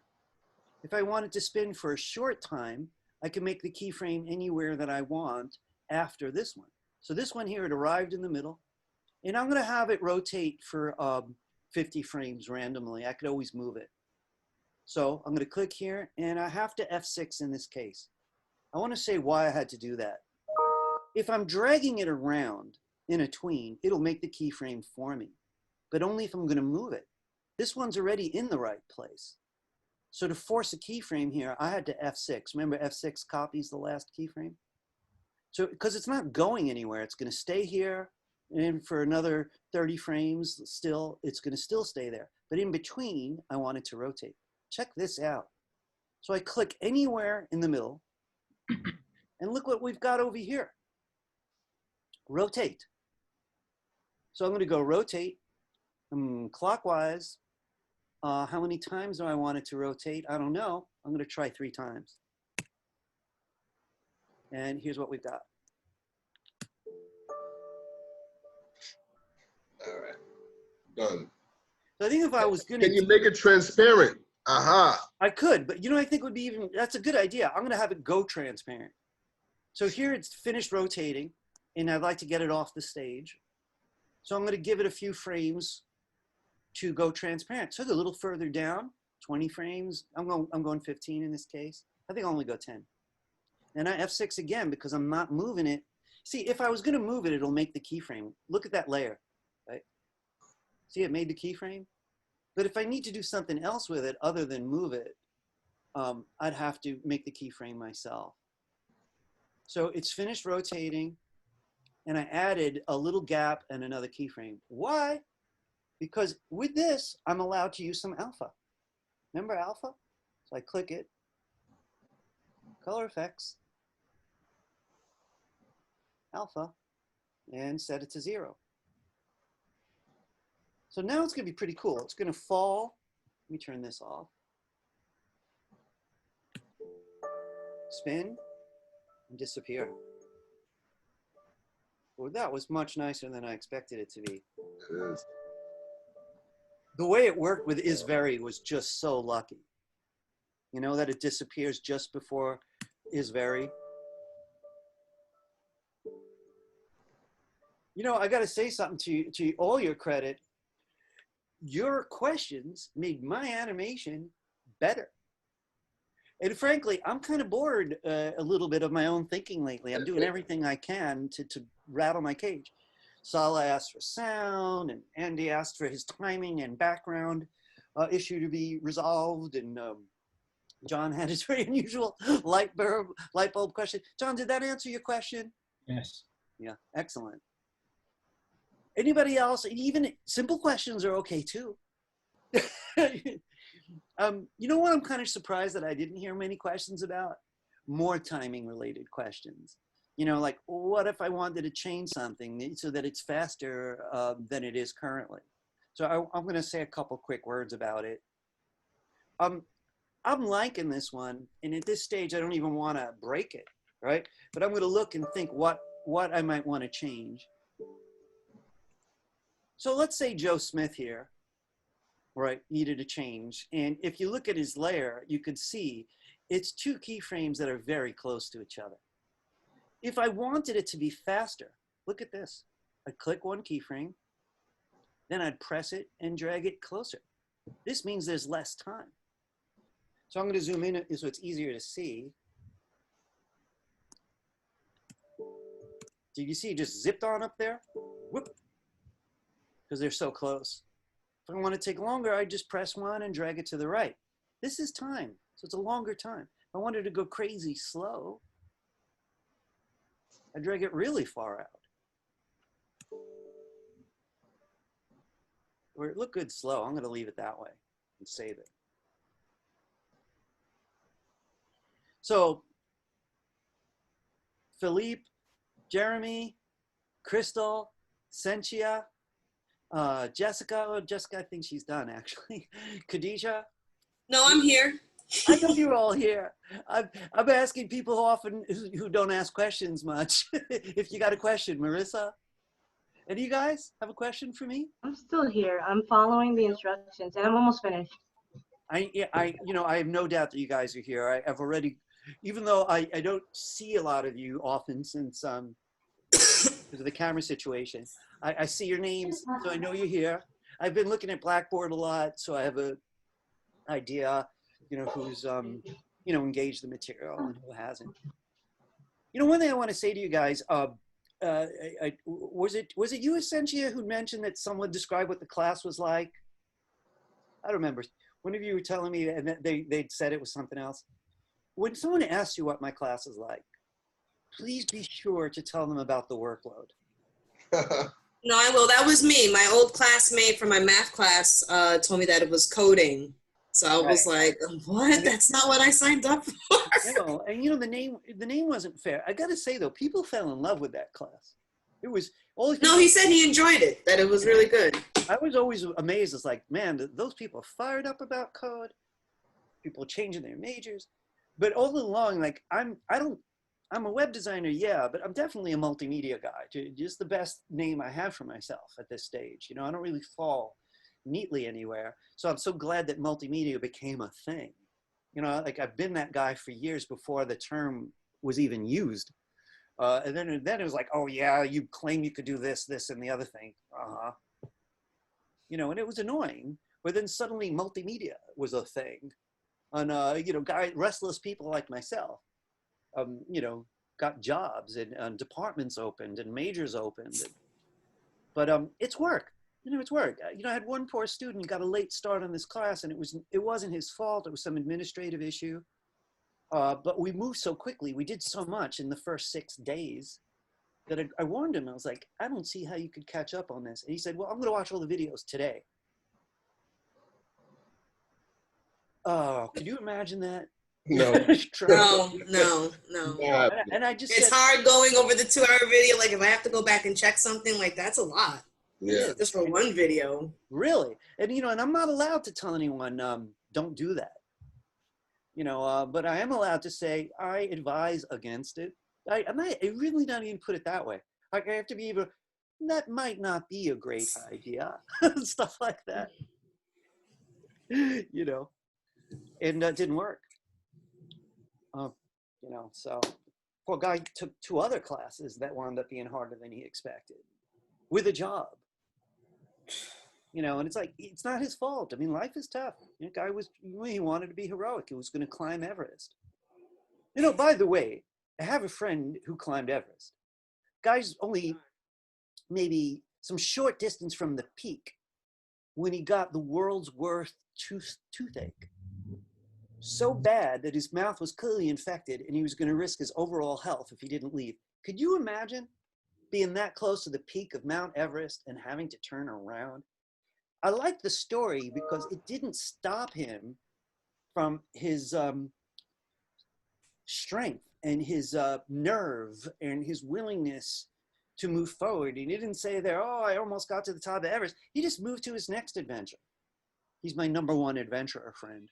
How long does it take to climb? I have no idea, but this particular guy, this is so off topic, but I have to tell you this. He's a master of the underground of cities around the world, but mostly cities in France, meaning if there are underground tunnels, he knows how to find them. So when I went to visit him with my family, my daughter was maybe like 10 or 11. He's like, we just landed. He's like, I want to show you the underground. I was like, what? The next thing you know, it's like at night, he's got these weird flashlights that miners used to use from the caves. And he has a manhole thing and he lifts a manhole up and he's like, there are these ancient tunnels here. I know how to get here from the manhole. And the next thing you know, we're like crawling around underground. There was art underneath there. 200-year-old art from the history, all the weird adventures that that country had gone through. This is the same guy who turned around from Everest. You know, the only reason I bring it up is, in my mind, college is Mount Everest. You know, just getting through this, you know, really, you know, people join in, they're like, yeah, blah, blah. Not you guys really, but I've had students who are like in some dreamland that you sign, you pay your tuition, you get a degree. I don't know any college like that. College is hard, you know, really. It's a mountain to climb. If you're thinking to yourself, no, I find it easy, wow, that's fabulous. But for most people, it was for me. I mean, I did like 1 semester of college and I had to run for it. I was like, forget that. And then I tried everything I could think of, including the very strange job, boulder picker in the desert. It was the only work I could get at the time. And, you know, it was like, there's no way. I'm not going to survive unless I get a degree. I wasn't going to be doing that labor. So I went back. You know, so I bet you some of you have been in more than one college. In BMCC, we get a lot of students from other colleges. You know, they didn't work, you know, or whatever, right? And they come here and they try it again. And we also supply other colleges with our students. You know, we get a lot of people get their 2-year degree and they heading on over to other schools. I know mostly about the arts. I really can't answer too many questions about other schools unless there's an art program involved or a multimedia program or something. Anybody have any other first questions about the final? Anything like that? So I do want to say though, that if there's any trouble and you need a response, email me early, not late. Tomorrow I am definitely going to be checking for messages from everybody more than once. You know, frankly, technically I'm off for the summer starting Friday. I hope some of you are. But I know some of you are taking the next summer semester. There's like mini semesters in the summer. I only teach this one, so I don't really know much about it. But I've been warned by the school that some people need this credit to take the next summer semester. You know, so I'm going to have to grade quickly. There's really not going to be a lot of time to reach out. I'm very reticent to read emails on a Saturday. But it's due Saturday, so maybe I could convince myself, you know, to look. But again, the sooner you get me your questions, the more likely it is you'll get a timely answer. That's all I'm trying to say. So really no other questions? I guess that's a good sign, I think. Or it means I've blown people's circuits and they're like, meh. You know, like when a fuse goes out. Guys, listen then, if I'm gonna treat this as office hours right now. And the thing that we've been doing with office hours lately is there really haven't been many problems to solve, which is what office hours are typically for. So basically we've been shooting the breeze a little bit, kind of talking about media and life, the collision of media and life. You know, Lorenzo, I know Lorenzo's been tortured, like his computer's really driving him. Animate is not my computer anymore. It just decided to leave. It's not here anymore. Really? Yep. You mean it's just literally just gone? It's not in my applications anymore. How bizarre. So you're going to try to load it again from Creative Cloud? I will. See You're why. resilient. You one tough cookie, man. Gotta say it. But yeah, his computer's fine. But since we got into Animate, it's been doing incomprehensible things. So Lorenzo, The check only your email. thing that works is when we do those circles or square animations. It That just doesn't like the type. It's No. it's the text that it doesn't like. So I No. got to say, if I was a better tech support guy, all the clues are there. You know, Jonathan's a bit of an expert, but mostly on Windows. I just know inside that it's something about the way your computer and Animate are trying to communicate about text type. The weird thing is, you're using Catalina, right? That's the newest Mac operating system. Yeah. So am I. So, you know, if you check your email, I asked you to send me, you probably already did. I just did 5 minutes before So I class. asked him to send me one of the broken FLAs just to see what happens on my computer. You know, and you know, I'm if there are no questions, I'm going to go right away and take a look at his file, because if it acts the same on my computer, I already sent you some offers of ways we can get around it. You know, so I'm just going to let us correspond through email regarding that. But I am going to check this one thing just to see if it behaves the same on my computer or not.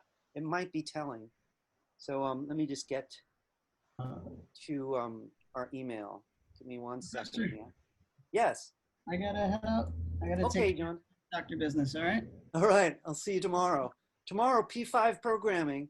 You got it. All right. Have a good day, everybody. See you.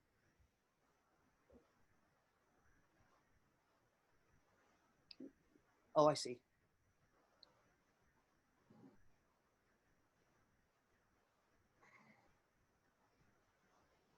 Gosh, the modern world, the things we can do.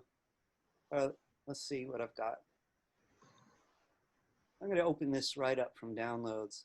All right, let's see what happens. His computer just changes the letters. Just like, I think some of you saw it the other day. Just completely wacky. All right. So let's see what we've got here. Give me a minute. So it is looking exactly the way you described. Now I want to see something. Piece. So the first keyframe, I'm going to change the alpha so that you can see what I'm doing. So just give me a second there.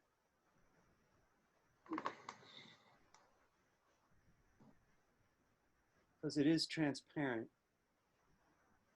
There we go. So in the first frame, it's fine. It travels along and then scrambles at the last minute, right? So I want to check both keyframes. I'm going to click the artwork in the first keyframe, see what it says. Graphic instance of symbol. Instance means a copy of the symbol in the library. I'm going to go to this keyframe, click this, and see if it says the same thing. Graphic instance of the same symbol, piece. I'm going to take a look in the library, and piece looks fine. I'm even going to open this up from the library and see what happens here. You know, and I think I have a solution for you. I just thought of something clever that might work. I don't know. But the thing that's bothering me is why in the world? I know you already checked this for me. Static text is what we want, so that's not causing a trouble. Let me see if there's anything else I could see that might cause a trouble. What's this? Selectable. I'm going to uncheck that. Come back out. Oh my God.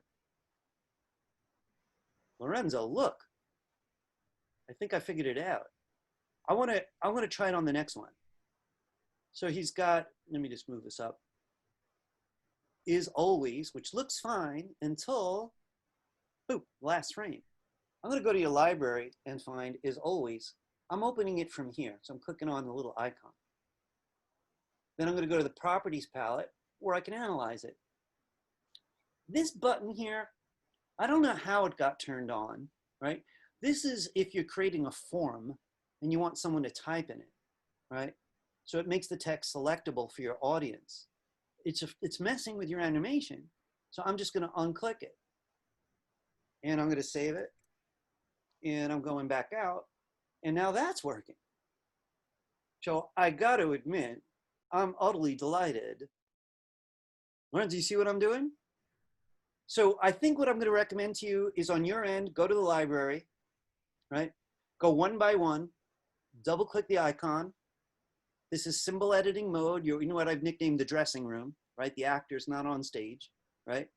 And then we just click it if necessary. Go to the properties palette. All the text stuff is here. This odd, rare feature is on. I don't know why, but at least we could fix it, right? And save it. And just keep working your way through the library that way. Double click it. While it's selected, go to the property palette, uncheck it. Never in a million years did I expect that. That's incredible. That is incredible. I mean, kind of weird. But you know what I feel like? If any of you go to concerts, sometimes the band starts great and they get better and better and better. By you're near the end of the show, they're peaking out, and then they do one more song that stinks. And people ask them, they're like, "Hey, how was that show?" They're like, "Stunk." It's like if they stopped one song earlier, they would have been great. It's making me want to say, "Drop the mic," and I'm leaving. Because that was a little lucky, really, to be honest. Can't take too much credit for it. But it's working. So you know the thing that interests me, Lorenzo, one last thing you should have a peek at, though. I'm going to make a layer just to prove it, just to test it out. So I didn't drop the mic. I'm sticking my neck out. When you type your words, right, so let me check right away. You know, like if that looks like that, you're heading for trouble, you know? Hopefully when I put this in the library now, convert to symbol, it'll behave. I'm just gonna leave that name. So there's the symbol in the library. I'm gonna do the same routine and check, and it's good. So yeah, if this had been down, we already know. Okay, are you good, my friend? I think I am. I just have to reinstall Animate now. Yeah, resilience is obviously required in 2020. I mean, really, I'm afraid. You know, really, the first March, right? We were all like, "What? What's a pandemic?" You know, that doesn't happen in this country. And then we started to get used to it, and then race and police and an orange president and all kinds of strangeness, and it's exhausting. But I guess I would have said this even another year. People going into design have to be tough. You know, it's always something. And multimedia design, as you can see, there's so much juggling. You know, how many things can you juggle? You know, a lot of you guys like that a lot. I know Sala likes that a lot. All the questions are about, let's juggle some more. you know. Hey, by the way, Sala, I wanted to mention something about your question yesterday. She'd asked how to bring the animation into video so you could mix it, and I demonstrated it. But I have to say, there's a few things that would make me happier. I'd rather bring my layers in separately into the video so I could do things to them separately. And to do that, I have to learn about something called an alpha channel. In video, the word alpha means the background's knocked out. You know, you heard of green screening? You know, where the actors act in front of a green screen? Yeah. Right? I'd be in trouble if I did that, right? My whole torso would disappear. But other than that, I could be in front of the green screen, but somebody else is selecting that green in that video and creating an alpha channel based on that color, and it just disappears. So really, I gave you the simple answer to your question because I don't do a lot of that, but I have messed with it a little bit. The only thing I have discovered though with Adobe Animate, making animation, going into Adobe Premiere, is the MP4 videos wouldn't let me respect alpha. So I actually had to make the videos from here into MOVs. So I'm going to say something fast about it. Let's see. So this, I'm going to borrow Lorenzo's because it's actually going to work better for what I want to show you. Notice Lorenzo's blue is a real background. It's not a box. Am I right? I think it is just a regular background. Yes. So if I was going to make a video for Sala's purpose, you know, I want to show you something about this. I want to see if I could pull this off here or not. This wouldn't work. It didn't work for me anyway. So I got to see, let me just zip this up for a second. It's a very interesting topic, something I'd like to spend more time on in my own work. And what I'm looking for is QuickTime. Here it is, QuickTime. So QuickTime makes a .mov, and they seem to respect transparency. What I'd like to do is knock out that blue so that the letters are just floating in space and I can put it on top of a video. So I want to see if I remember how to do that or not. I don't think any of this is going to help me. I've actually never noticed this feature before. I'm going to stick with QuickTime. I'm sending it into today's folder. Oh, this is what I wanted. I almost missed it. Ignore stage color. Look at that. Generate alpha channel. This should be interesting. That was quicker than MP4. I'm going to take a look in that folder. And, oh, wrong folder. I saved it in here. Let's see if I could get a peek at this in some way. That's funny. It's a QuickTime movie that won't open in QuickTime. Give me just a minute. I'll find some way to do this, hopefully. Do I have to? I hope I don't have to do anything more complex. You know what? I'm going to just try to open it in a browser.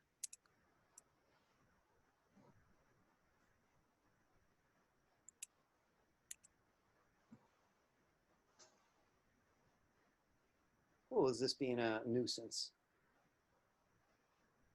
Doesn't want to open. I'm afraid I might have to export this again from something. I don't really want to go that far right now. Let me just think for a minute. All right, I have an idea.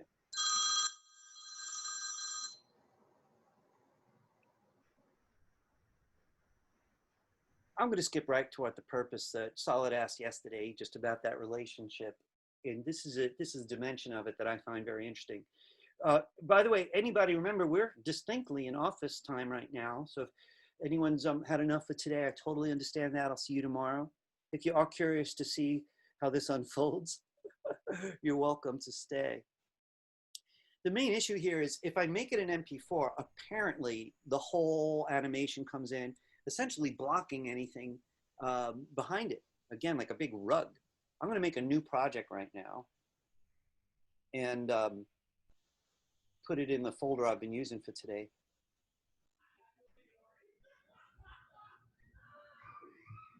And I'm just going to call this test.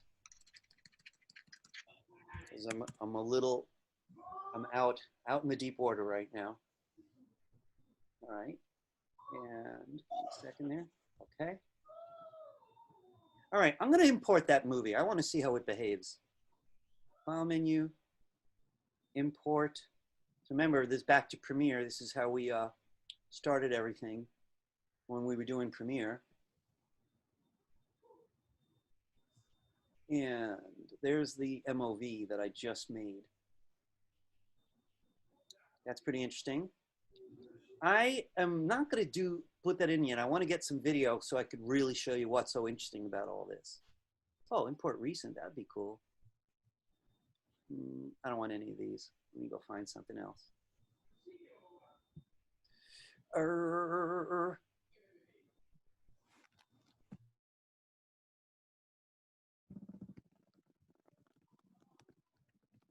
my desktop go? You know, actually,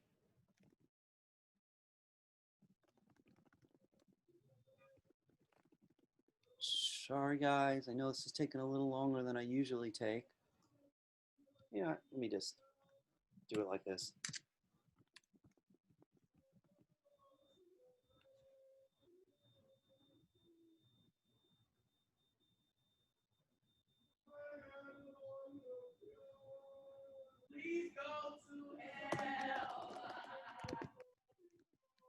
All right.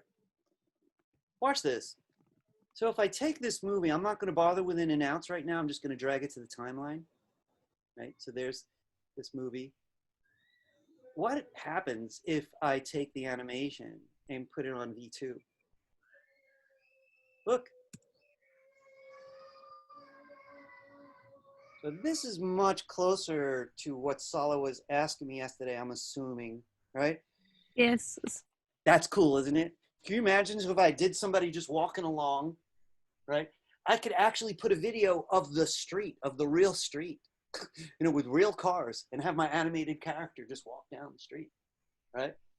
So, and I don't want to claim to be an expert on that, really. I mean, I've done it here and there. It's not part of my daily life. The question was, I had to find a format that would let me do what's called an alpha channel, so that I could knock out the background. It just ignored Lorenzo's background color. If he had put a big box over the background, it wouldn't have worked. So I had to save it as an MOV, click that, the get background checkbox, and then just get busy in the video program. Fun. So guys, unless there's another good question for me, I'm going to take off. I've used every brain cell I have. I'm going to build a few more for tomorrow, and that's about it. After that, I'm just going to be like, blah, blah, blah, blah. It's been a lot of work, a lot of fun, but a lot of work. Any last questions for me today? No? All right, folks. You know, tomorrow is rather different, right? So you're kind of on your own with Kinetic Type. If there's an emergency, I'll do my best. But I really am going to need those 2 hours to introduce this. I got a very hungry audience here, and I really don't want to deprive you. This P5 business is nothing that I feel very intimate with. It's become a popular way, mostly in schools, to get people tuned into JavaScript. P5 is not JavaScript itself, but JavaScript has a family of programs very close to it. So you could kind of learn any of them, and you'll know about the neighboring language, you know. So P5 is people use to actually draw with code, make things move with code. I'd like to try a little bit of both, if at all possible, tomorrow, as the last thing. All right. All right, guys. I'll see you all tomorrow morning. It's been a pleasure, and I'll see you then. Thank you. Have a good day. Yeah, you too. Thank you. Bye. Thank you, Professor. Enjoy your day. Bye, Professor. Bye.